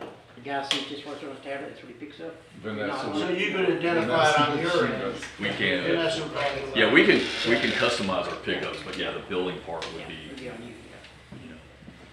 I mean, something like that I could see as a homeowner, I mean, that's a huge difference. Oh, yeah. For them, difference $7 or $8, just on that. Any other questions? And in regards to your employees here, I mean, we may be doing some hiring. If you got some star employees that you're looking for, I mean, hey, they know the area, right? Talk a little bit about that, yeah. Use that too as well, so, yeah. I have one other question. The rate that you're quoting today, how long is that rate good for? How often do you go up in your rates? We do a CPI every year annually. So we could potentially, if everything was approved during your budget, we could start on 10/1, and then on 10/1 of 27, it would go up by the CPI. One more question. What percentage of the increase did you go up on last year from your cities? Your average city that would compare to? I think CPI, well, we use the water sewer trash CPI, so it's kind of similar depending on area, but it's, I think right now it's less than 5%. Something that we historically have not done in water, sewer, or trash. We And haven't we need to start at typically, in my experience, CPI annually runs around 3%. Yep. Right, and if we're, as a city, if we're not doing that, that means. That's on us. That's, the city's absorbing that cost. So. We have some people that have more than 2 cans. Some of them have 3 and 4. Need a reduction, 3 and 4. No, I mean, our proposal right now is $16.80 per So can. number 4 is 1680, number 3 is 1680. Okay. I mean, I can ask that question to our pricing people to I see. think that kind of makes sense though, Mayor. I mean, it's another can of trash. It does. The flat rate's appropriate. We charge You don't change your tip fees, it's way Yeah. tip fees, so, yeah. Makes sense. But just as an example, here in the rate study stuff, in Fort Walton, we used to do 5-year rate studies for water and sewer. We didn't do it for garbage until right before I left, and we would actually update it every year based on, economics and things like that. And it kept us from having to do those big initial year increases once we started doing the 5-year with annual updates. Are you agreeing to free disabled and senior based on data? Are you agreeing to that? Valet. So we get down tomorrow? I'll get you a definite answer tomorrow, if that's okay. Okay. Or a discounted rate. Yeah, and we'd probably make some type of form that they could Yeah. fill out. Yeah, and just to be clear, you would get that list of disabled and elderly pre-qualified from the city, so we would provide you. Yes, the list. yes, absolutely. Yeah. Yes. And that'd just be on the valet side of it. And I'll have you an answer tomorrow. Okay. At your budget meeting. All right. Any other questions for him? Let him know. I was just thinking in that regards, say somebody had surgery and for 6 weeks they really needed that valet service. They would be able to communicate that to our guys personally because they know our population. I don't see that happening with a big company like yourself. How could you make that happen? You can do that. Okay. You So just you cut just- Mills, call me and say, hey, she's got surgery, she needs help with that can, my guy's gonna be there. Okay. Yeah, they will. I started out like your guys on the back of Riddler, so I know the person contact would be in that way too, yeah, no doubt. Okay, we're good. Thank you. Oh, excuse me, go ahead. It's more for the council on this one. Come on, Couple of you got a questions. question? Sure. Jason Adams, Mexico Beach. Nothing with them. When we did this, we did an RFQ to get a qualified company. Okay, they've been tasked to give you these rates. My question is, it seems like this kind of is shifting towards a decision. I haven't finished watching the budget meeting. Apparently, we're still 180 short, is what we're coming up with. But the big thing here is, when we implemented this, I was at the table a year ago, we did not implement the CAN program until March. So, is it fair to say that we don't have the full data to make this? Now, I don't want the city to be, this is an enterprise account, we need to get it. That's been our goal, and y'all done a great job, we've done a great job at it. So, have we let that process play out in a full year to really, to give it? Because the other thing I'm gonna go into, that's one thing I'd like to know. I know we haven't done it. And the other thing is has the administrator or the public works provided us, what is this cost gonna be to keep this? I anticipated this was gonna be all or none after we got through this window. We were either gonna have to go private 100%, but I never seen how we could do that. Like, there's always gonna be the beach service, all this other stuff. And that was always in the back of my head when we looked at this stuff. So what is that, really what's that cost gonna be? Because you've gotta add that on top of this, obviously, to keep that truck, to keep that one employee or two employees, and all the insurance that goes along with it. So I'd like to, I know you aren't making the decision today, and tomorrow's a budget workshop, and I'm gonna finish reviewing. I was out of town, to look at those numbers. But the key is, I don't think we've we told ourselves we'd give it a year, and we really just didn't get the program implemented until really March of this year. That's 5 months. That's right. I was gonna bring that up, Jason, tomorrow at the meeting. We promised ourselves last year we would give ourselves a year from today. And if it's gonna be guaranteed we're in the red again, I don't know what to, because that was the thing sitting here, our rates are, and I was adamant about, at the $39.50, and I wanna ask, that's including the $5 for the can, right? It should drop back to the $34.50? Is that, am I remembering that right? That was an initial proposal that we didn't follow. Then we didn't charge for it. Okay, so but we were always that was my thing too, we're at the height of the market. We can't go up, it's not fair to the citizens either. Because if you can get a job done at 34, 32, whatever it is, 32, Yeah, 50. from 40 to 50 is not right. Yeah, so, anyway, that was just, I know y'all know that, it's on your minds, but I would like to, because we do have our community's a specialized service, and it's nothing against them.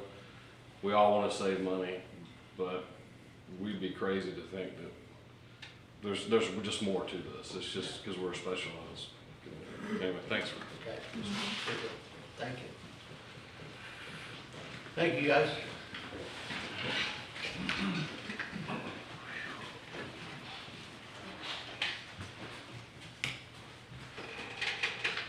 Let me just ask the attorney something about, and this is something I'm thinking of personally, okay, I'm thinking it to myself.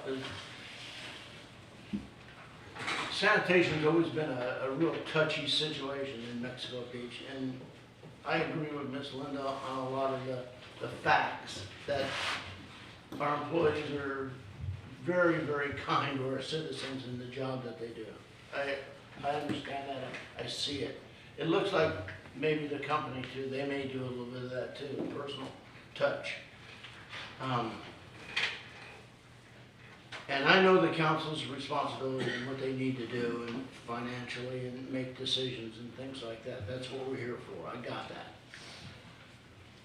Is there any way we're missing missing an opportunity to put this on like a referendum or something? Could we do that for a year-end vote? Well, you could have a non-binding resolution.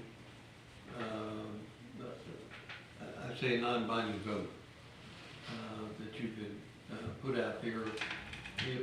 It would cost you some amount of money through the supervisor of elections to put it on the ballot.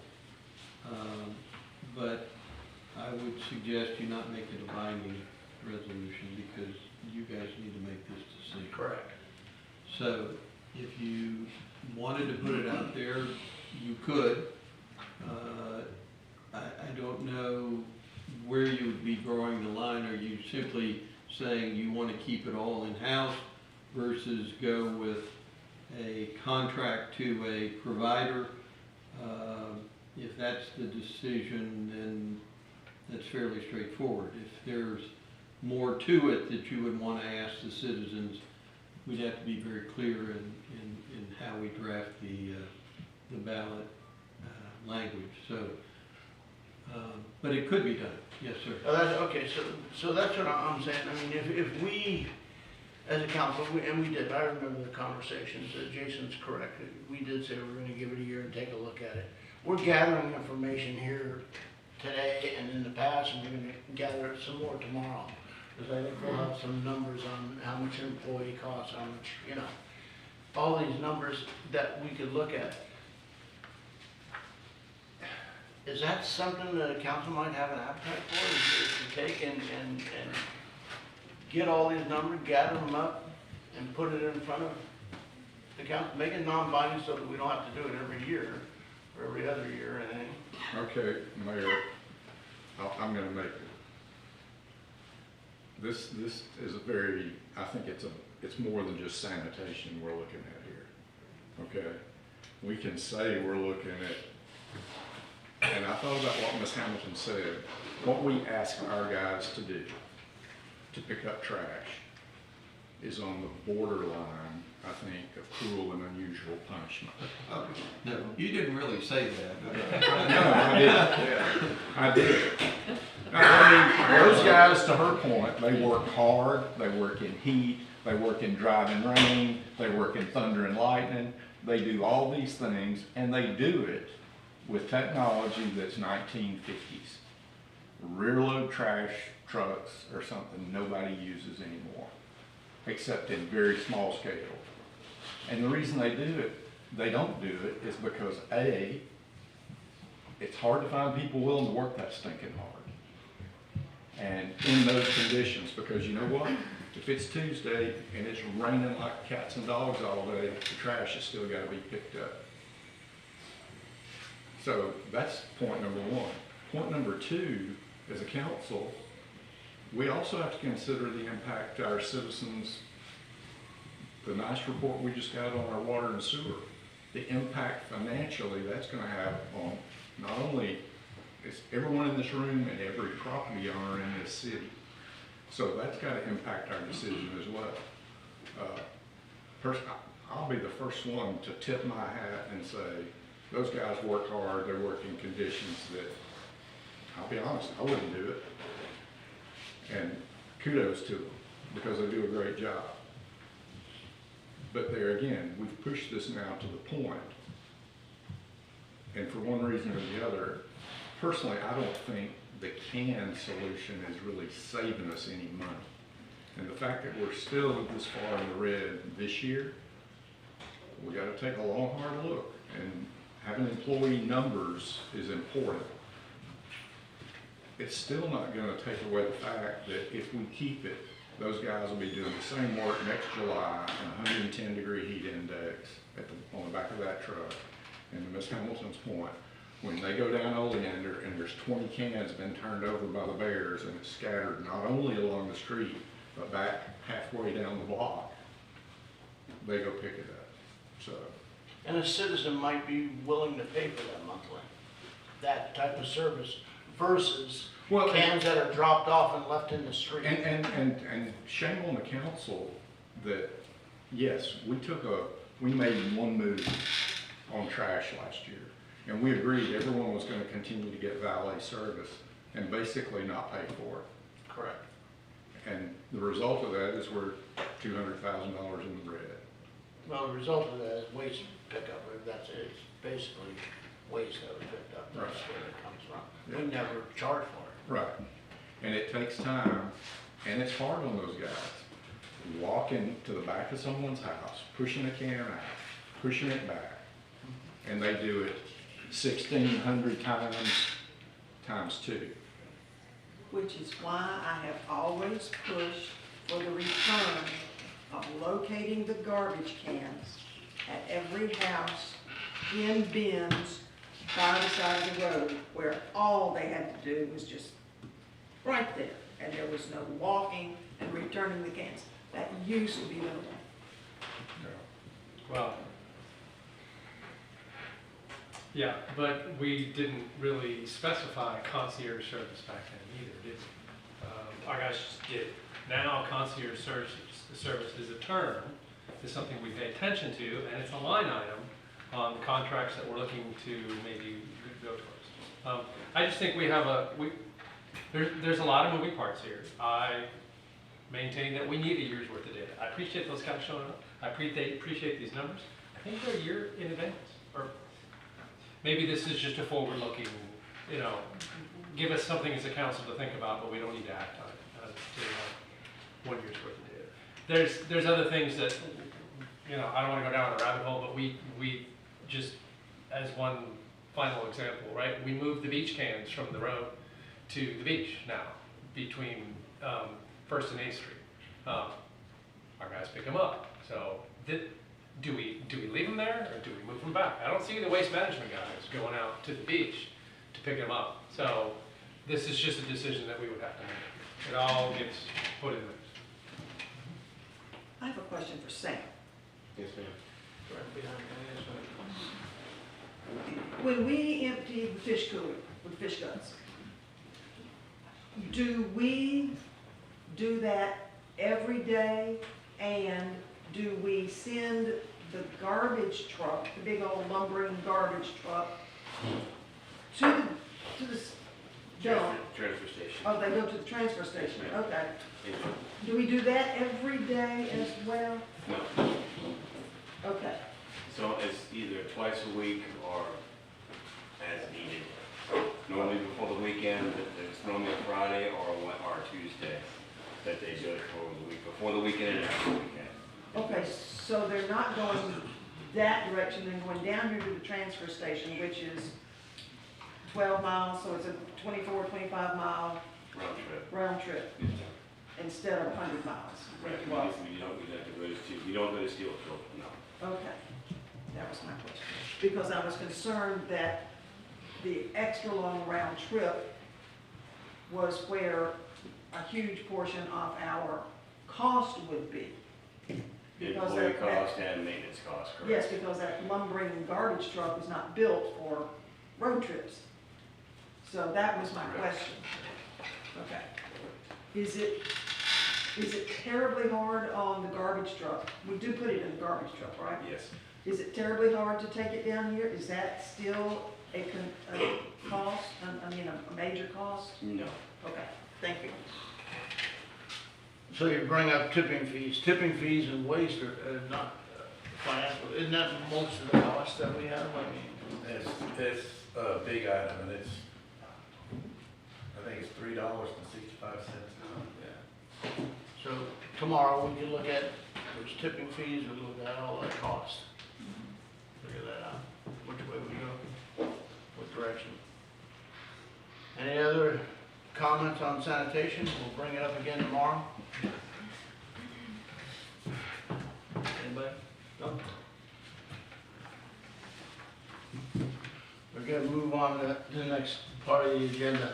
Which really brings us back on to the regular agenda, I think. Memorial policy amendment. Mr. Mel. All right. Last July, we approved our memorial policy, and then we determined that it was a little laborious. We need to make it more clear we needed to simplify the policy, and we enlisted the help of our old friend Tim Linderman to kind of help craft that language. He did an awesome job of simplifying this thing, so hats off to him for his efforts. One thing that we did adjust is the fact that the Adopt a Tree program was something we had in the past, and it was in the original language here, but on the staff level, we decided to take that out because we simply didn't want people to adopt a current tree in light of the fact we are on the low end of the number of trees compared to just a few years ago. We want to encourage new trees. And so our staff decided then not to do adopt a tree, but rather than just do the memorial tree where the cost would be borne, by the memorial. We also did feel that nailing or screwing the memorial plaques into the tree is a good use on the basis of the tree because, when you create a hole in the bark, that's another entrance for pests and that sort of thing to get in there. So we decided then that we would place a stake at the base of the tree and put the plaque on that.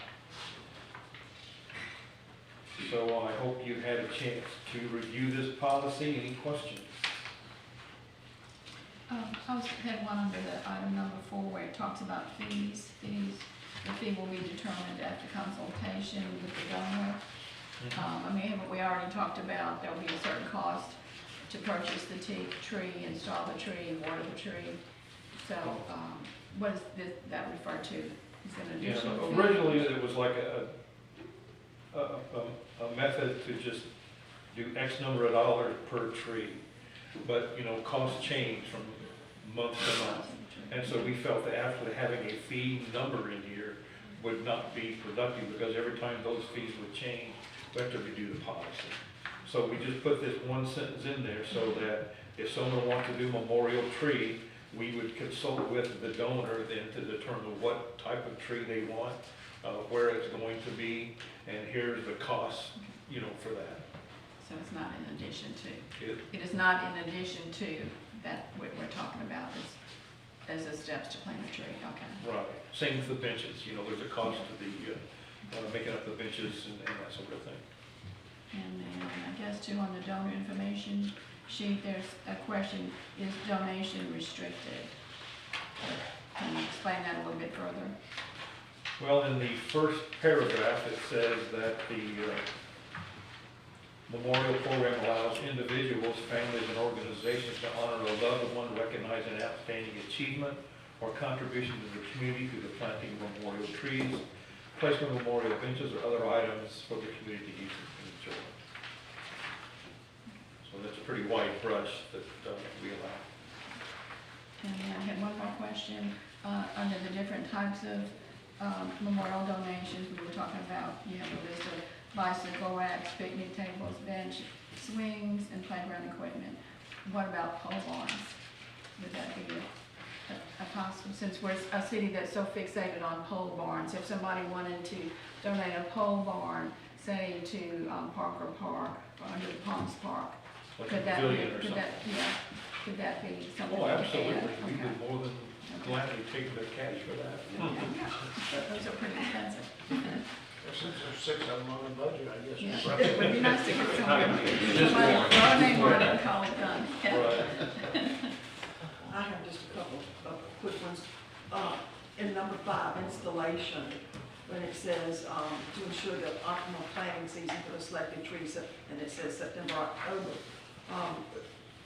Are you saying that you just plant the trees in September, October? Because spring is just as good, March, April, and May. No, that was just an example. It was Okay. using original Okay, language. so that's not locked. Yeah, different trees have different Right. seasons anyway. Right, And okay. if the council would like, we can just take that September, October out.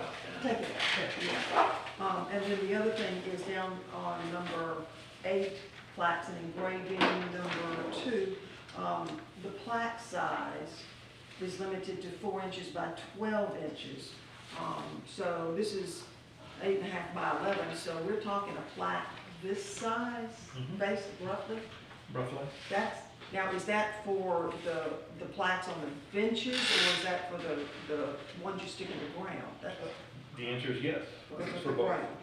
Okay, Or, that just seemed awfully big. I mean, we don't wanna start a cemetery. Not too big. And we looked at all kinds of different ways to put these plaques, you know, you can buy a boulder and attach it to the boulder, you can do all kinds of things, so that it just gets squirrely after a while, so. You know, well, I was just saying size to me, that's sort of in your face. That is just me, just a question. Okay. If you read the first one, you read this one, it is like night and day, or complexity. This is much simpler. Yeah. Any other input on it? Good?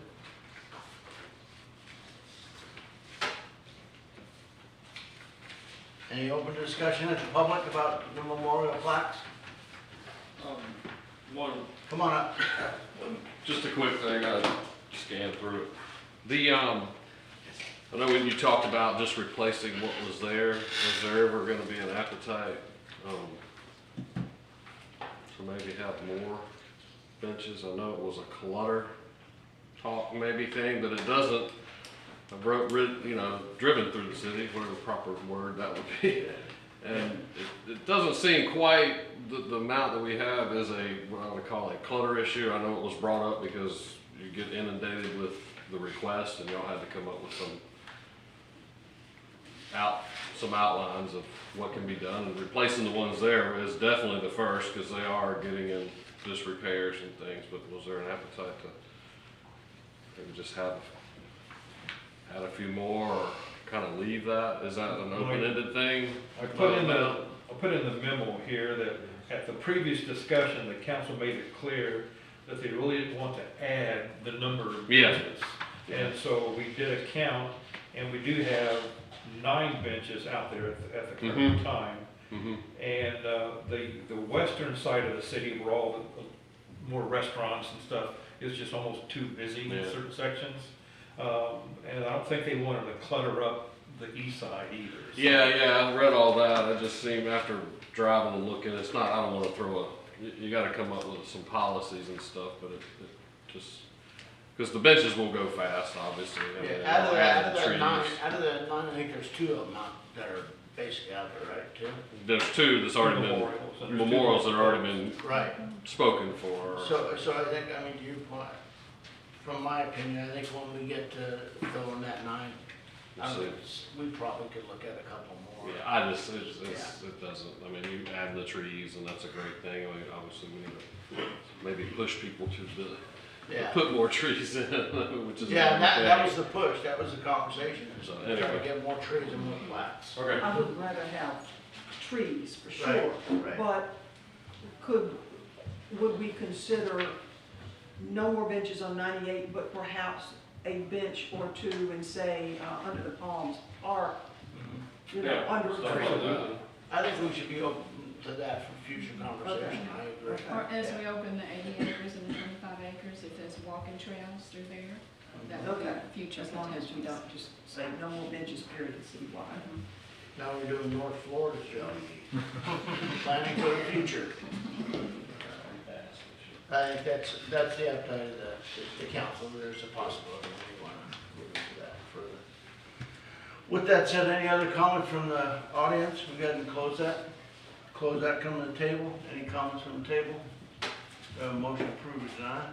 I'll make a motion to approve the memorial policy amendment. I'll second. Is that with or without deleting September? Deleting that. Deleting that, okay, thanks. A motion and a second?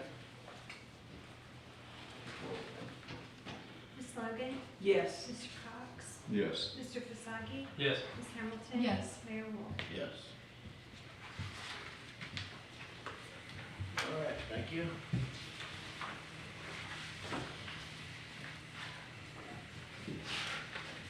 Chief Sandy, you ready to go? Fire, paid time off? Morning, council. Morning. In looking at both recruitment and retention, it came to my attention through conversations with other fire chiefs and so on and so forth, that we were somewhat behind the 8 ball on our FPTO, which is firemen paid time off. They, unlike the rest of the city employees, do not get paid time off and accrue sick time at the same time. They get everything put together in one lump. We have been up until now for the first year of employment. We've been giving them 8.33 hours, as I say, of paid time off and sick time every pay period, giving them 216 hours in a pay period. Then from year 2 to 5, it went up by 0.44 to 8.77, which basically gives them an extra 11 and a half hours of paid time off for their years of service. So every time they go from the next stage from 2 to 5 years, they go to 6 to 10 years, they get an extra 11 and a half hours of paid time off. It's not a great jump from one 5 years of service to the next 5 years of service. So I got together with our HR department and came up with a review of everything that happens in Bay County, and therefore what would be seen as a reasonable FPTO for Mexico Beach and the council to consider. And that would be that we would start off at 10 hours, and then then from 2 to 5 it would go to 11 hours, and every 5 years thereafter, so 6 to 10, 11 to 15, and 16 plus, we would basically add an hour between 2 to 5, another hour between 6 to 10, an hour and a half for longevity. So somebody who stayed with the city for a reasonable length of time has become a worthwhile employee. We put a lot of money into them, give them a little bit more off at 1.5 hours, and then beyond that, 16 plus, they just get an extra half an hour to 14 hours. Right? This will enable them to build up not only a little bit of holiday time, but also save some sick time. One of the issues I have is that if one of my firefighters does pull a muscle and needs to be out for 2 or 3 weeks, he blows through all his time off very, very quickly. And we've had to, in the past, help them out by giving them some of our time and so on and so forth, because we don't want them to go without.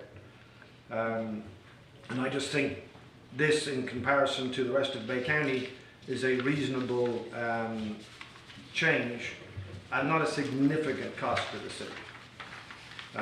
In theory, for argument's sake, any changes made this year would basically give an extra day to a day and a half time off to any one person. So it's literally you're paying one guy an extra day and a half in a year. So it's 30 hours, or sorry, 36 hours.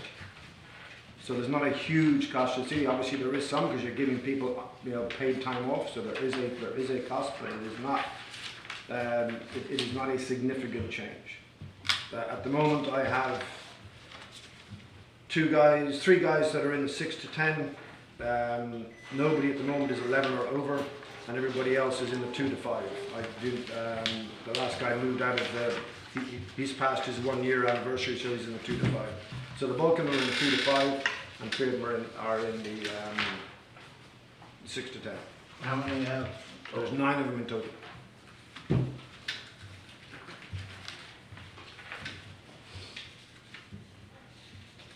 So you're gonna give them an extra 36 hours a year? Yeah.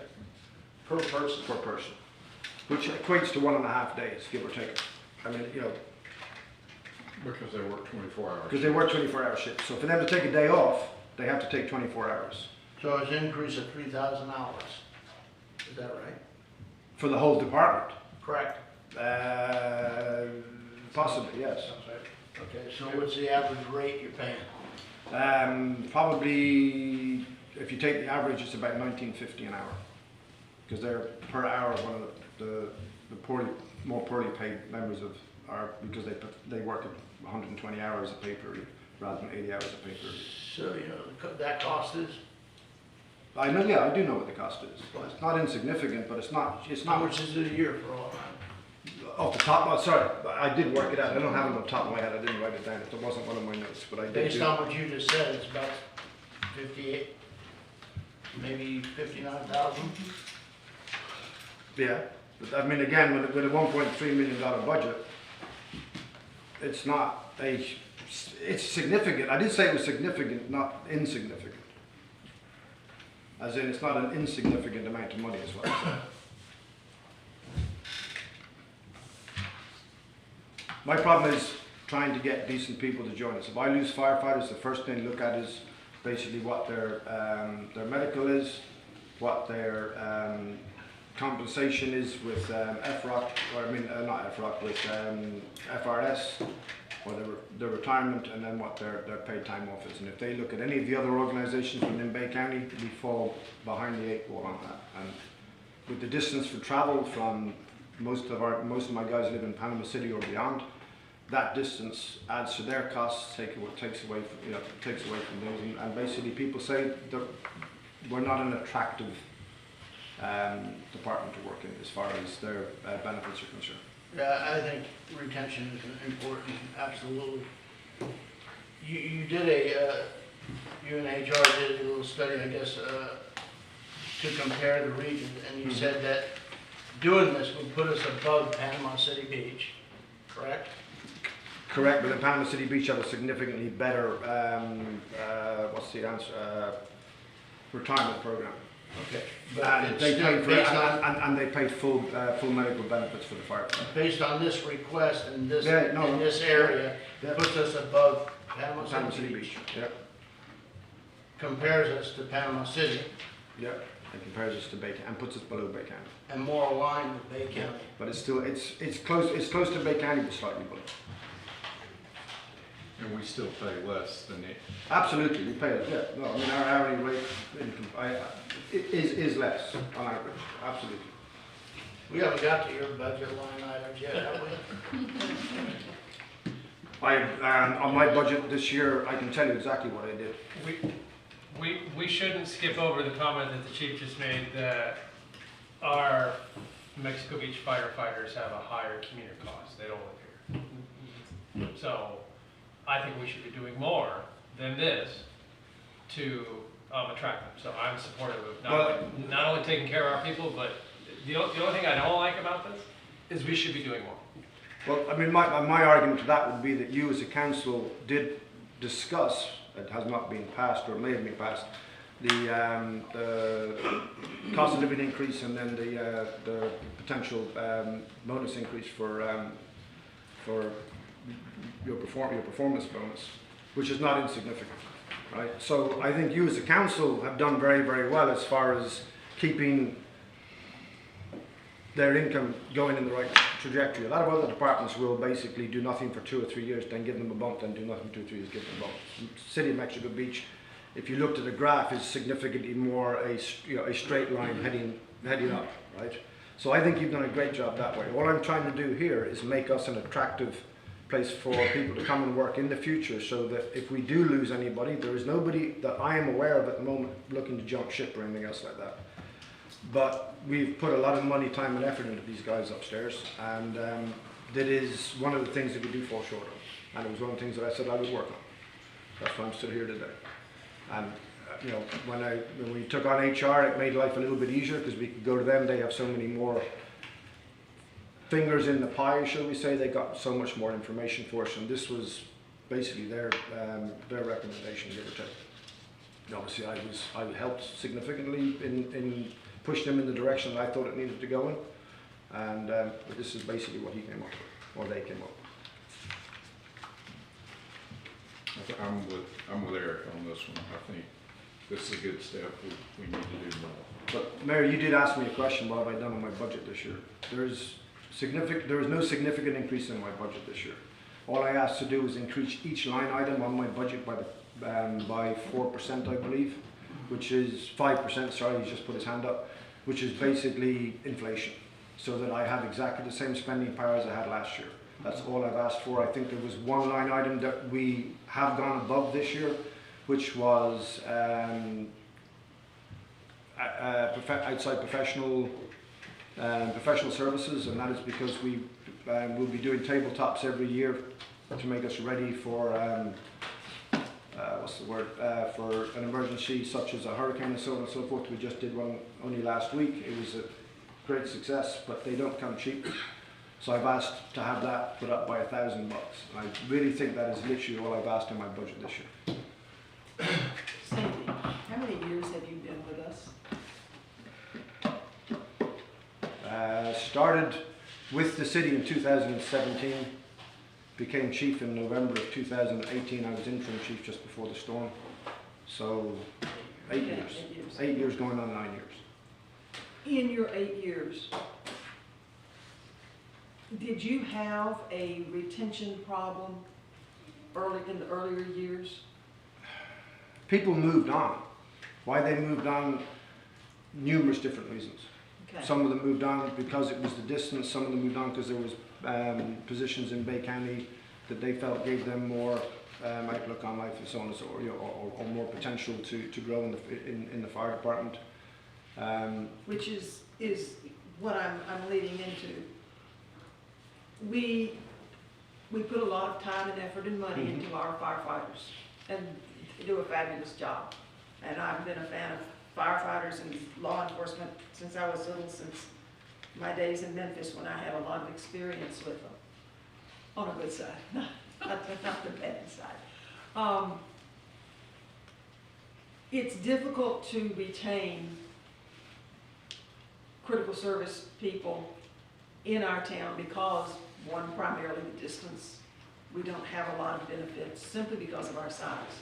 So while this is a significant amount of money, it's critical, I believe, for us to maintain our firefighters once we get them trained and integrated into our department. Let's keep them as long as we can.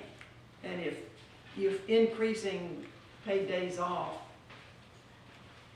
is the way to do it, if it helps, then I think that's... Yeah, well, one of the issues, there were two firefighters, one who basically ripped his bicep whilst at a call, went to open the window wasn't actually attached to the building properly, so we tried to stop the window from falling out onto, from the first story he was in, and he ripped his bicep off his arm. Right? So he was out for a significant length of time. Had he not been one of our longer serving guys who had saved some of his time off, because I tried to get him to keep 72 hours minimum. There is no rule within the city that they should do that. It's common sense to me that they should have a bank like I do. I have all the sick time that I've built up. So, if I was to fall sick for some reason or get injured, I have a big cushion to land on. But they don't, because of the way it's structured. And I mean, as a 80-hour-a-week employee, or 80-hour pay period employee, I get 2.77 hours of sick time alone. So if you take out the 2.77 hours of sick time alone and give that to them, and still give them a reasonable amount of time off, I mean, you multiply 2.77 by 26. That's pretty much, that's less than what we're giving them. We're giving them less than the sick time that we give every other employee in the city. I'm in favor of doing this. I think it's necessary. And Mayor, as you say, we haven't finished with the budget yet. Maybe you can beat on me somewhat. No, but no, seriously, this to me is important. I want to know the number, okay? Yeah. I want to know the number. I understand where Mr. Eric's going and Mr. Cox going. You guys support our city. I got that. I believe that for our sanitation. I believe that for every city single clerk. employee I believe in the that city. for every employee that's staff here. It doesn't change the fact that we have responsibility for finances. That's why I just said to you, maybe between us we can agree to look harder at the budget and see if there is somewhere where I can meet halfway. Thank you, I appreciate that, and that's probably a good suggestion, because we're gonna have to plug that number in, and then find out how it fits, and we'll get to that tomorrow. And I haven't got the MSTU money amount from Bay County yet, which is, and hopefully will be an increase on last year, which will help somewhat with this too.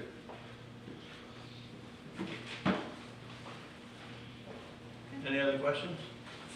Okay, we'll get to it tomorrow. Thank you, sir. Perfect, thank you.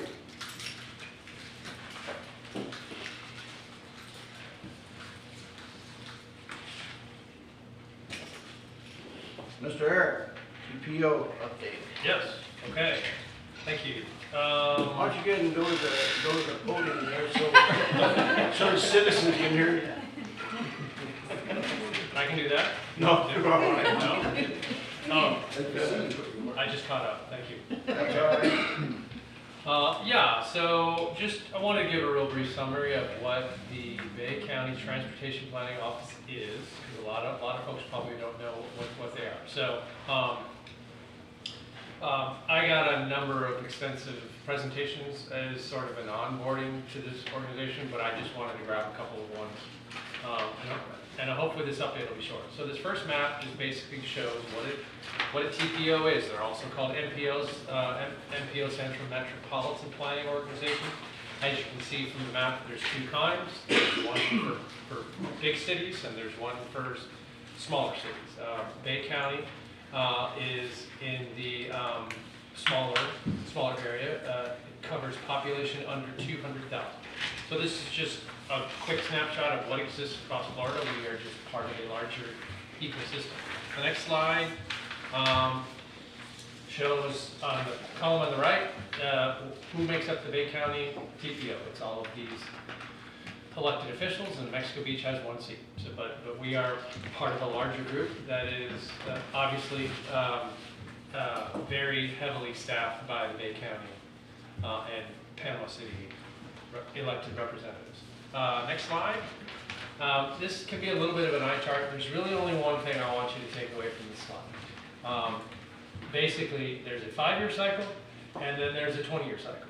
And so nothing can be built anywhere in the county, or in this case, the state, until it's on the 5-year plan. And it cannot get on the 5-year plan until it's on the 20-year plan. So these things take time to actually make them, let's call, shovel ready. From identification to obligation of money to actually start moving dirt and road grading. So it takes a while. Next slide. Again, it can be something of an eye chart. The only thing I wanted to point out here is there's really two separate paths forward for any road improvement project, or in some cases we also have non-road improvements like bike lanes and pedestrian walkways. Basically, the chart at the top shows the different stages that these transportation planning organizations have to go through. There's multiple phases. But we're sort of separate from how FDOT does its actual work. That's the bottom line. They have a 4-stage process. We have a 3-stage process. They work in parallel, but they're completely different. So the folks at the bottom do the actual work.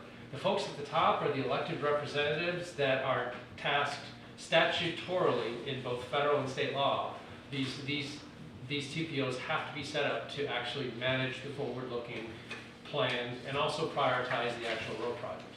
As a reminder, the reason these planning organizations exist in both federal and state law is this is how the 17-cent federal gas tax gets spent, as well as the individual state gas taxes. I believe Florida's is also in the neighborhood of 17 cents. So since that money is taken from the citizens and sent to either Tallahassee or Washington, the law says these organizations have to exist to redistribute those national and state gas tax funds into actual projects. So it's a little bit of a 2-stage process. Okay, next slide. This is one of many maps I received. I simply direct you to the purple line at the lower right-hand corner, which is the multi-use path that is being planned for Mexico Beach. And on the next slide, which is a giant eye chart, I don't expect anybody to be able to read. I basically circled the Mexico Beach multi-use path. Essentially, the study has been started and completed. That is the green font. That's professional engineering sort of study. That is professional, PDE stands for preliminary design. So the preliminary design has been completed. Then it moves on to professional engineer time. That money has been committed but not spent yet. That's why it's hidden. in yellow, and then the actual moving of dirt and road grading is the far columns on the far right. That money's not, that project obviously hasn't started yet because it's in the future, but the funding hasn't been identified yet. So does that mean that this is a done deal? Well, nothing's official until it's official. But on the next slide, this is from a completely different presentation, but I wanted to highlight the first line item there that I have circled in red. Shows the Tyndall Air Force Base Sun Trail Network extension, which is going to be to the west of Mexico Beach. But what this chart says, if you see the heading at the top, these are the top 6 priorities for the next 5 years for the Sun Trail, which is we only focus on Bay County, but essentially the state is trying to build a multiple county, probably eventually statewide bike path. And so this chart represents Bay County's top 6 priorities over the next 5 years just for the Sun Trail. It's not roads, bridges, or anything else. It's just the Sun Trail. And so the reason I circled this first item is that is the Mexico Beach extension of this multi-use path will not start until we can connect to something. Well, the item in red is the something that we're going to connect to. It's basically from Crooked Island Sound, which is the city limits on Mexico Beach, and I believe it goes, what does it say? Drone Recovery Road. It's about 2.5 miles to Drone Recovery Road, which is that unmanned runway that we all drive past in the middle of Tyndall Air Force Base on the way to Panama City. It's not the main runway, but it's the unmanned runway that will occasionally shut down, and we have to sit and wait in our cars for 20 minutes. So that 2.5 mile extension is on the priority, which simply tells me that our version of the multi-use path that is not going away, because our neighboring segment is now on the books. They're saying we are going to build this in the next 5 years. Does that mean our multi-use path is going to be built in the next 5 years? I don't think so, because they have to finish this segment first before we can connect to it. But the whole point of this is that this tells me that the multi-use path is a priority, and so it is going to get built at some day through Mexico Beach to the end of the county line. Next slide is yet again another map, but it highlights our little segment. So this map was taken from a 150-page document that is actually on the Bay County website, and it just deals with multi-use bike paths. None of what you see on this is this map. None of these are actual roads that are being developed or in some cases widened or expanded. These are just road segments that are going to include a bike path. So again, in the lower left-hand corner in the inset, I circled the 2 items that we just spoke about. The one in red is the part that's going to come first, that's good, that we're going to connect to, and then the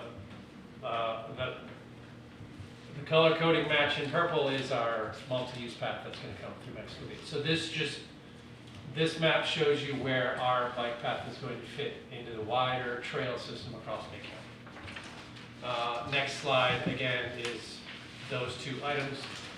There's no funding on this page.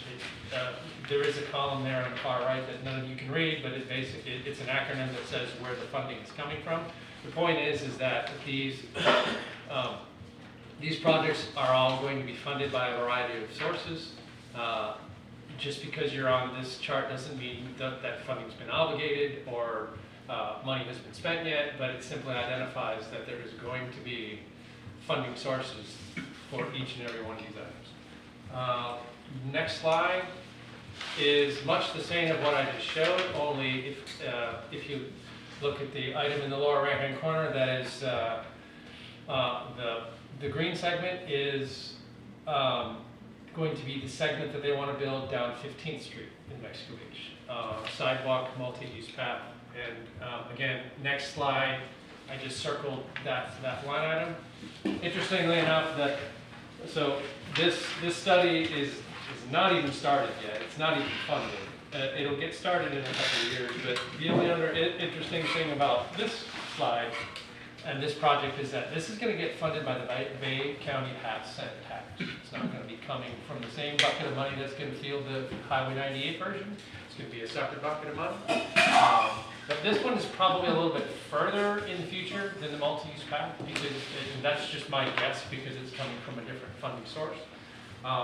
There was a workshop on this, on these two Mexico Beach multi-use paths last summer at the First Baptist Church. I was out of town, so I wasn't able to attend, but my understanding is that we had a workshop for the citizens. The FDOT project managers came in, they answered any and all questions. Initially, the 15th Street bike path was supposed to be on the south side of the street.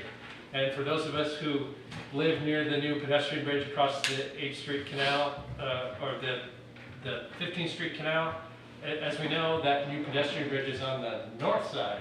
So I've already talked to my contact saying, hey, you know, we might want to switch the multi-use bike path from the south side of 15th Street to the north side, because we just built a pedestrian bridge on the north side. If they insist on keeping that on the south side, it makes no sense. They'd have to either build a new pedestrian bridge, which I don't think they're going to do. And so I'm simply told that there's plenty of time for them to change their mind, for plenty more of local resident input. But anyways, that's the end of my presentation on what the TPO is, but specifically what the two Mexico Beach projects are. Good job, a lot of good information. Susan, you got a comment? Come on up. Just have a question.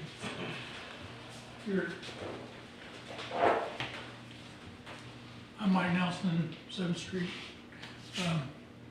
Are these pathways, if you're coming from Perry on 98, driving across, I just happened to notice that there were a lot of bike paths along there that seem to go along 98. Are these something that would be similar to that, you know? Are you, so? Wakulla County. They're all through Wakulla County. Yeah, so I don't know, but my guess is they're part of the statewide Sun Trail network, that eventually they want to interconnect all of our communities. They're 8 foot wide, right? They're 5 feet wide. 5 foot wide. 5 foot wide. There are a couple of multi-use paths. I've randomly, accidentally driven across a couple of them in Panama City and Panama City Beach. They're basically just really wide sidewalks. There's one on, next time any of you are on North Lagoon in Panama City Beach, there's one right there. So, Come on up. just a question on that, you've said that a few times. I thought this path was, I thought it was 12. Yeah, that's what I. It is 12. Sidewalk is about 5, so Since you're in maybe there, it that's is. 7. So I don't think a standard sidewalk is 5 feet. I think It's not, it's anywhere from 6 to 10, Yeah. depending. But is But it this in our particular town? one is. No, our pedestrian sidewalk on 98th Street today, I believe it's 3 feet. No. Well, anyway, but I'm talking about this multi-use Yeah. trail. So I don't know off the top of my head what the definition of a multi-use path is, but it is just simply a wider sidewalk. Well, the definition is, and the lieutenant can probably speak to this, non-motorized vehicles. Pedestrians. Pedestrians and bikes And I skaters don't know about and- scooters. And No to his scooters. question, I mean, the path through Tallahassee to Woodville and all that is Part of it. almost 100% of the Sun Trail. It's been going on for multiple years. It also goes down the side of the Suncoast Parkway. It extends all the way across the street, and I believe their intention is to connect all these little And just so localized y'all trails. know, the bridge that is being built, the DuPont Bridge, if you remember looking at the plans, the trail is already incorporated in that bridge. So they're serious. Take it. Yeah. And I've also fielded a question from one of the local residents about this path specifically when it comes to our bridge over the canal. And I haven't chased down the answer, but our own bridge there, the Charles Parker Bridge, it looks wide enough. It's got pretty wide medians on the edges of the bridge. I don't know if it's wide enough for the multi-use path, But if it's not, then what we're talking is, I guess they would have to build another pedestrian bridge over our canal. And I would hope our existing bridge is wide enough. I really enjoyed your presentation, very thorough. I think for those of us sitting here and looking toward the future and growth, what it tells us is, A, currently there is no long-term traffic improvement plan. I didn't see the Gulf Coast Parkway segments included in this out to 2040 or wherever. So what that means is we have what we have. That should tell you something. Yeah. They don't plan to do it. Well, in the presentation last summer, the plans showed, and they stated, because I questioned them in depth, it was a 12-foot wide asphalt path, which is basically an auxiliary road running down the side of Highway 98. A just single like an traffic auxiliary lane. road. Yeah. So that's what the plans show, which to me creates a universe of massive problems for this town. All right, well, we're not trying to solve that, so. No, so what I'm saying is we need to find out exactly, are we looking at what they showed us last year? Are we looking at something different and more details, because that will play into everything. And I agree, well, TMI, too much information, we can't have enough. I mean, I think us putting Eric on this and following up and following through, we're gonna be more informed than we have been in the past. And that's what we need to do, because they're not out there giving us information. We have to go out and track it down. And Eric, stay on that, good job on this, I appreciate it. All right, moving on.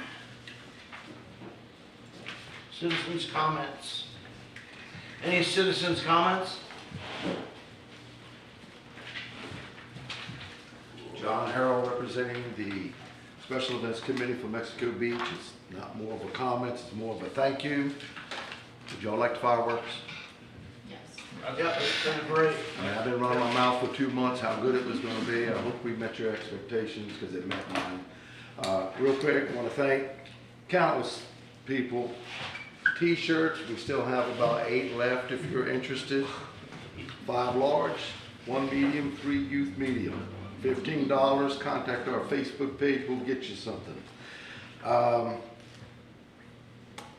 Thank you to Fire Chief Sandy Walker, his fire department, for the fireworks, all they did for our 5K run, which we had 444 runners, 3 short of last year. My doctor and her husband weren't there, there's 2, so I don't know where the other one is, but I'm looking for you, okay? We need all the runners we can get. I want to thank the Sheriff's Department for their help. I want to thank Sam and the Public Works Department for what they did for trash cans. Steve on the tractor to get the fireworks onto the beach, off of the beach. Special shout out to January, our quarterly employee of the month. She came down and volunteered at the race. She was super, she was very handy. We had little glitches here and there she was. Super, just super, super, super. The CDC, Kimberly, Adrian, and our utility player, Kathy Crum. Thank you. The Baptist Church did the water stations at our race. Thank you. Again, I want to thank the city staff, Mel and Mike for the letters. Caribbean Coffee, Sweet Shop, they donated water for our runners. Shell Shack donated ice for the water. The governor allowed us the area to pick up. Al Leventhal, who took like 400 photographs at our race. I don't know if you've seen his postings. Just came out, goodness of his heart, just did it. And we want to thank all the runners and the people out there and the people that donated the money. Thank you so much. That allowed us the extra funds for the extra little special thing we had at the end. I heard comments. One of the deputies, McSweeney, said to me, he said, I've been here since 2015. He said, it's the best show I've ever seen. What are you going to do next year? I said, let me enjoy this year. So again, we want to thank everybody. We're just a little committee, about 10 or 12 people, but we can't do it without your help. We hope you're satisfied with the fireworks, you're happy about it. We've heard a lot of comments, not only in town, but out of town. And don't forget, our next fundraiser is Turkey Trot, Thanksgiving. Thank you, guys. Thank you. Thank you.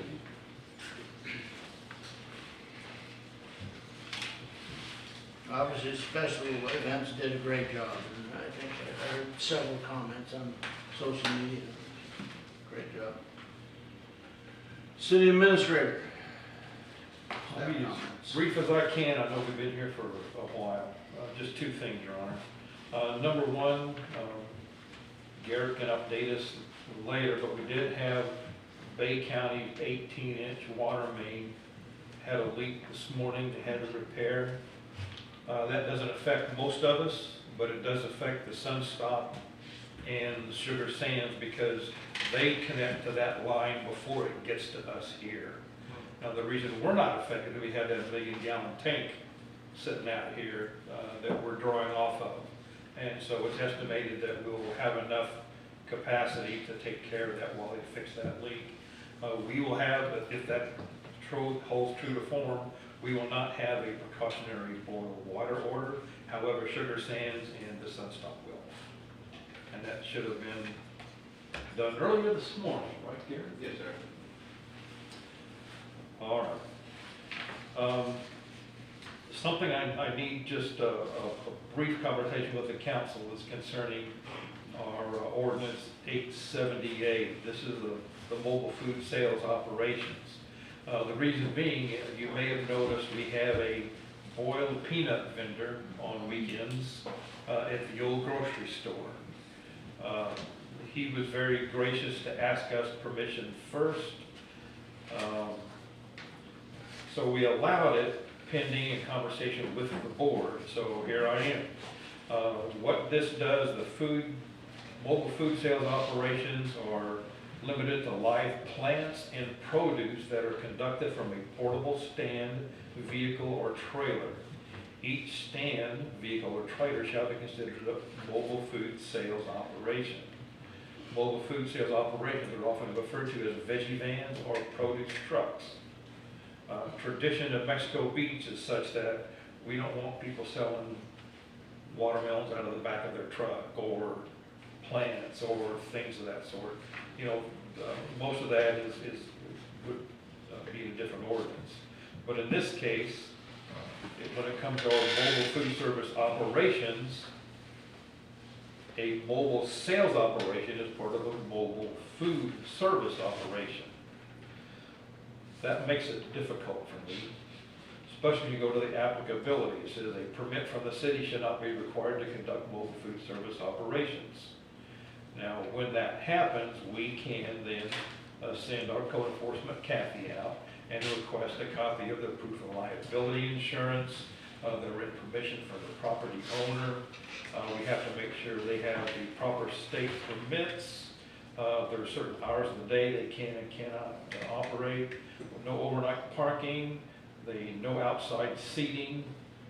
The only thing they can have is a sign, except that is painted or fixed to the conveyance, so the sign is not to exceed 10 square feet. And parking for the customer shall be off the city rights of way.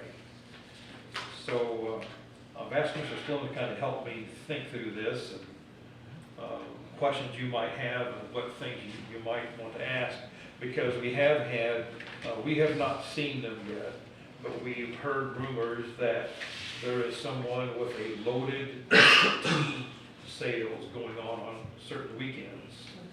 A loaded tea is some special concoction of herbs and energy drinks and vitamins. And Do they brew them themselves, or do they buy it at the store and resell? Well, it's not the Vitamin and Vegemin we know from Lucy. Lucy, yeah. But nonetheless, you know, in my opinion, that would require a permit because you're mixing and that sort of thing. So before I go any further and embarrass myself, questions? Yeah, I talked to the city administrator a little bit when I went through that also, and my take on it was, we were trying to set up for food trucks. Food trucks come in, establish, and start and go.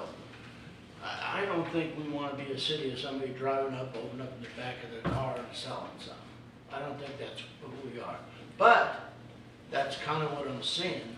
I drove down the road the other day, and there was a cooler on the side of the highway, and the cooler was sitting there, and then they had the little A-frame signs for bread. You open up the cooler, and you deposit your money in a little bag, get your thing and walk away. That ain't, I mean, come on. There's no way. I mean, I think we need to redo it so that we take care of food trucks. That's where I get mine. Not people that are opening up the back of their truck and selling something.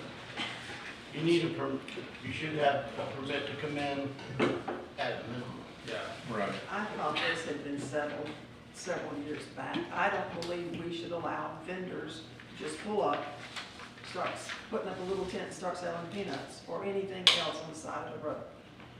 I'm against that, period.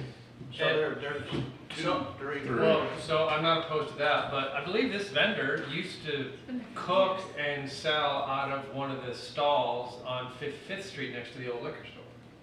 Same guy, right? And now he's moved his operations to Port St. Joe, where he sells most of his peanuts. He's also sells them in Weewa too. Now, he's former Mexico Beach resident, so he wants to come over and do this for the summer. My question is we allowed it back when he was renting out the stall on 5th Street and cooking. We allowed it, didn't it, or did we just not know about it? I didn't know about it. Well, I mean, that had been going on for years. So what sparked the new information that now we're concerned about it if he? Well, he's just moved his operation. Okay. He doesn't cook He doesn't cook in the do garage on 5th Street anymore. He's moved to Port St. Joe. He does his cooking wherever he wants to set up the stand.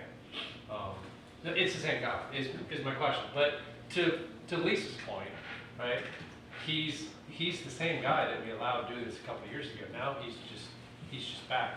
So what in the city procedures or ordinances has changed between today when he's come to us and asking if he can do it in a new location and a few years ago when we allowed him to do it back on 5th Street? What's changed? I don't know. The ordinance included the mobile food sales operation that was enacted, I don't know, in 878. No, it was last year, so It was last year. that's probably changed.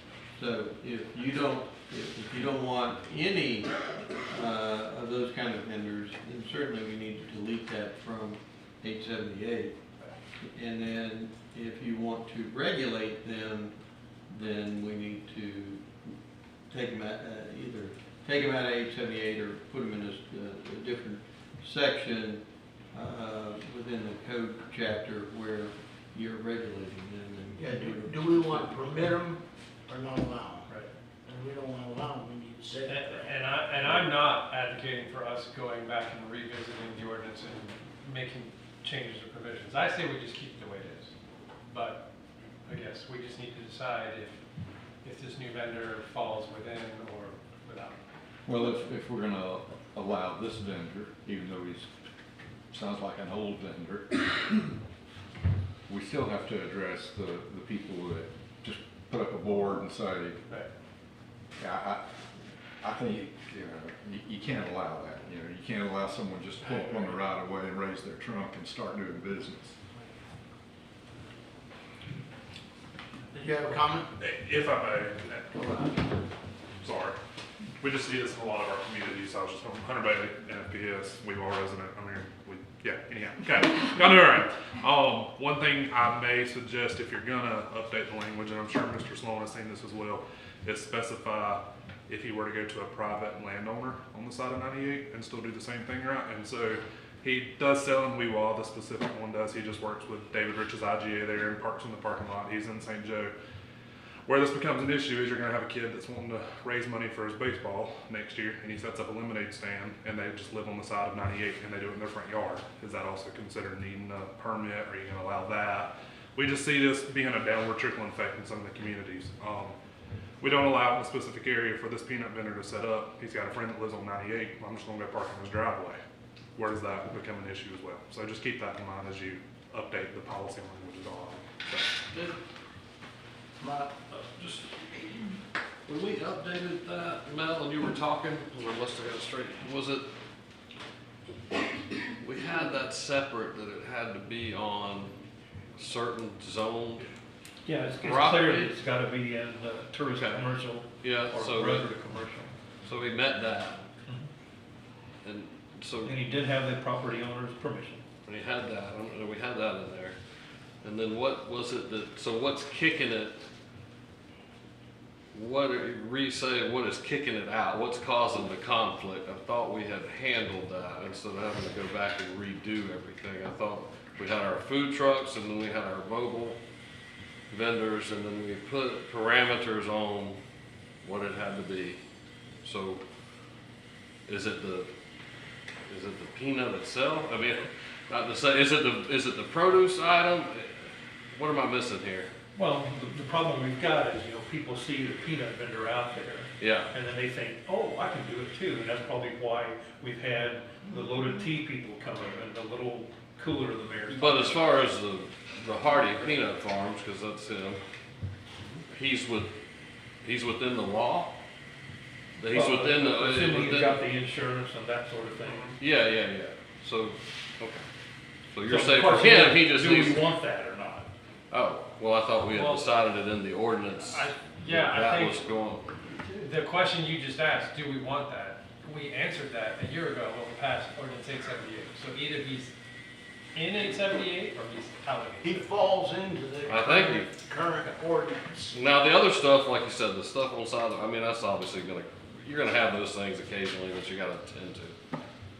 But to dig into a whole nother I don't want to change the rewriting. ordinance.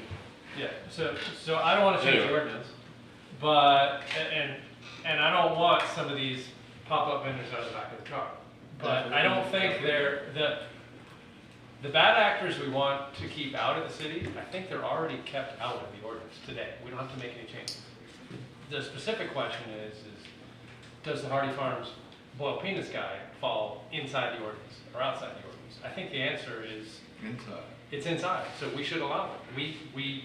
We don't have any reason to tell him he can't do this because he's following the ordinance. So if somebody with a pickup truck load full of watermelons in the back of their truck comes to town and they got the permission of the property owner and they got the insurance, they got everything else, do we want that? I thought we had settled this some years ago. We have the food trailers, we got that settled. We had the mobile vendors who could come in for a 72-hour period for a fair, whatever, we got that settled. I thought that was it. I don't want to see, if you're driving down 98, there's this long stretch of empty land, and then all of a sudden, here's this little guy in a white pop-up tent, sitting in a chair, and he's selling peanuts. I don't see the point in allowing that. I don't want to see all these little vendors popping up. We have food trucks, we have mobile trucks at festivals. That should be it, y'all. He falls into the ordinance, and it's. How? Then Okay, I'm not understanding how he falls into the ordinance. Please Show me where he doesn't.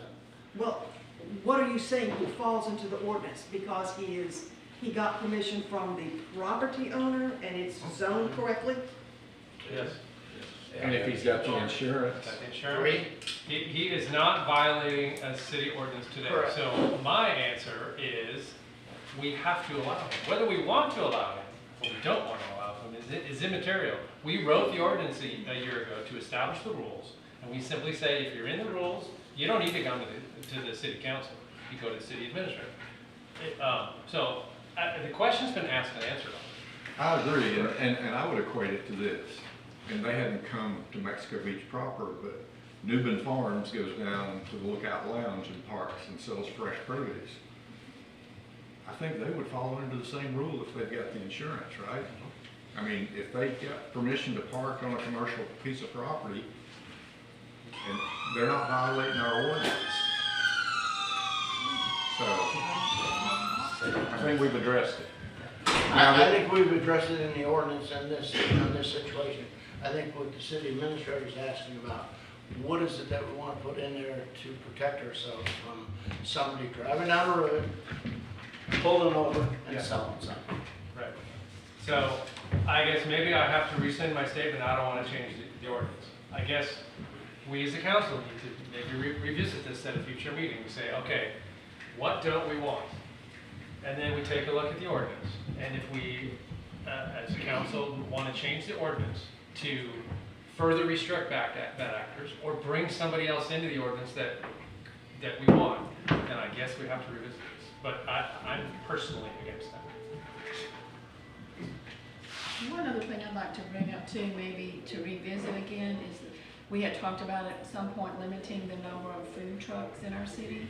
I think we have a couple more, and you know, each lot could put at least 2. So, I mean, how much further do we want to extend that particular business? I think there's one now that sells coffee. Well, then that's in competition with a brick and mortar building, you know. So, is that fair to them because they go to the expense of a brick and mortar building? So, I think it's something that we need to revisit and reconsider, limiting the number of food trucks in this town. It's a 3.5-mile town. Did y'all as a council limit the number? I know it was discussed. Was there a definitive number? I thought that the council, and this was before I was on it, I thought that the council had said we're limiting the food trucks to what we have right now. It was either 8 or 9. Did that happen? Look, I'm totally open to whatever the council wants to bring up, okay? As far as what they want to put on the agenda. Let's talk about what's on the agenda. We're talking about the ordinance. If we want to change the number of food trucks, give the city administrator, get it on the agenda, and let's talk about that. But we need to concentrate on what we're talking about, guys. We're talking about a ordinance.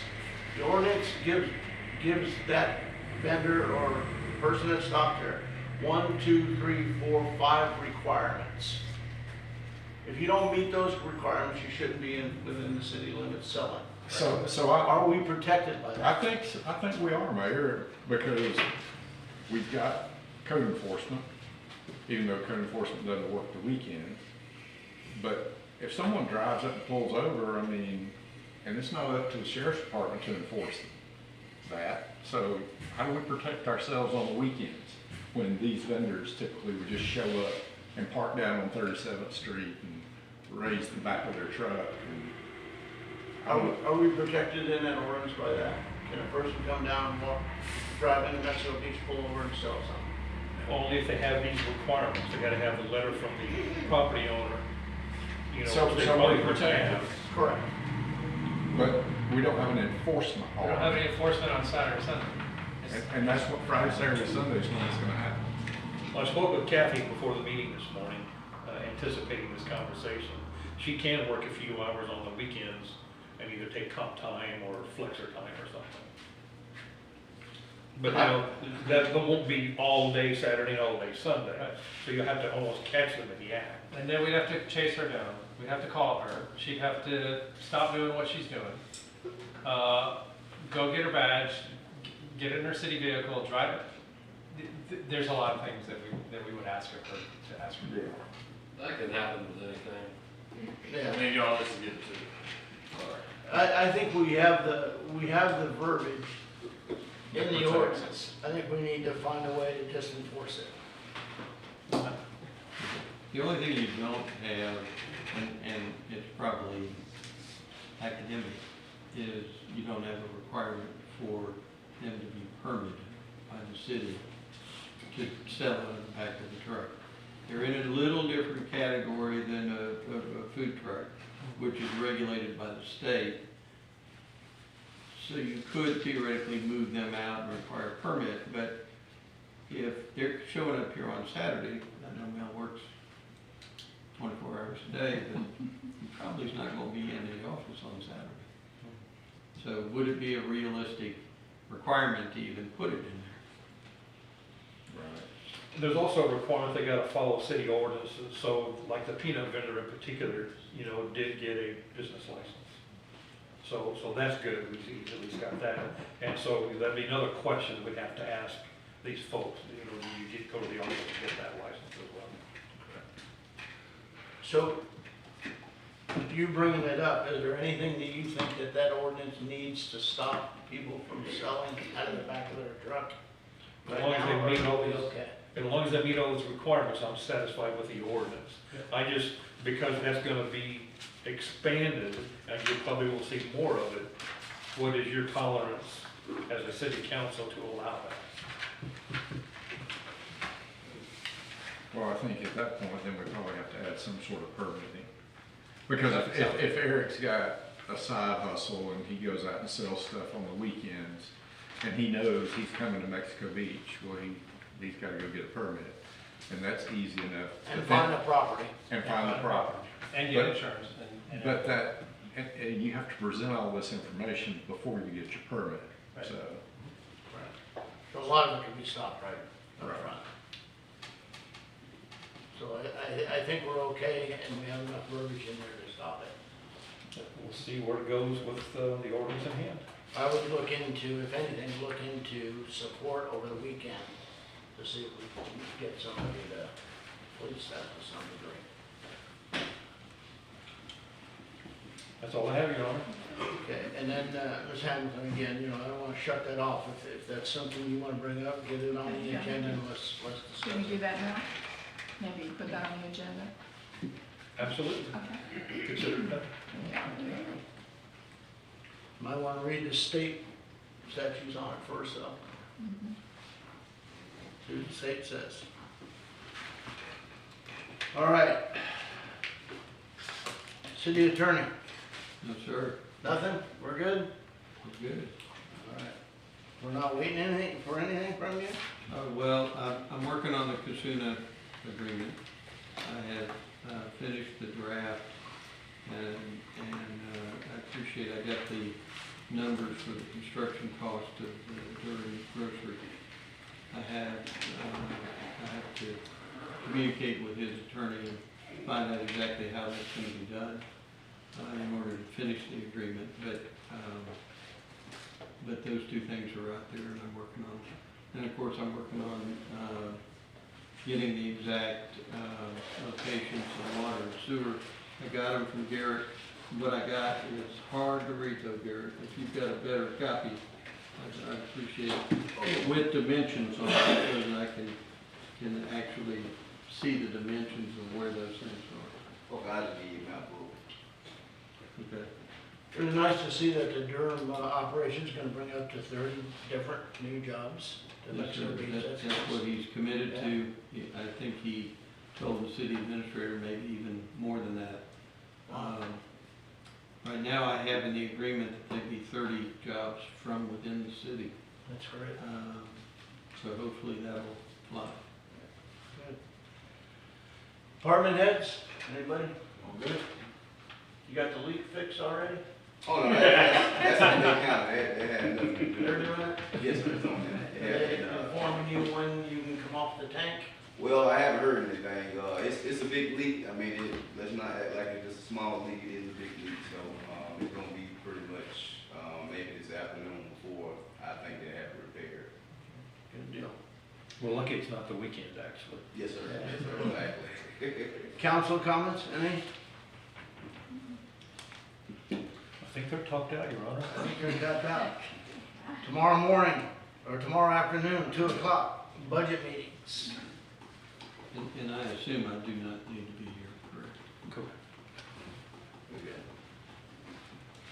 Just, word to citizen, you wanna get involved in the budget, wanna come out and hear about it, come on out, we're gonna be here, we're gonna go through a lot of stuff, and there's only a few more left, so, time to talk, if you got something to say.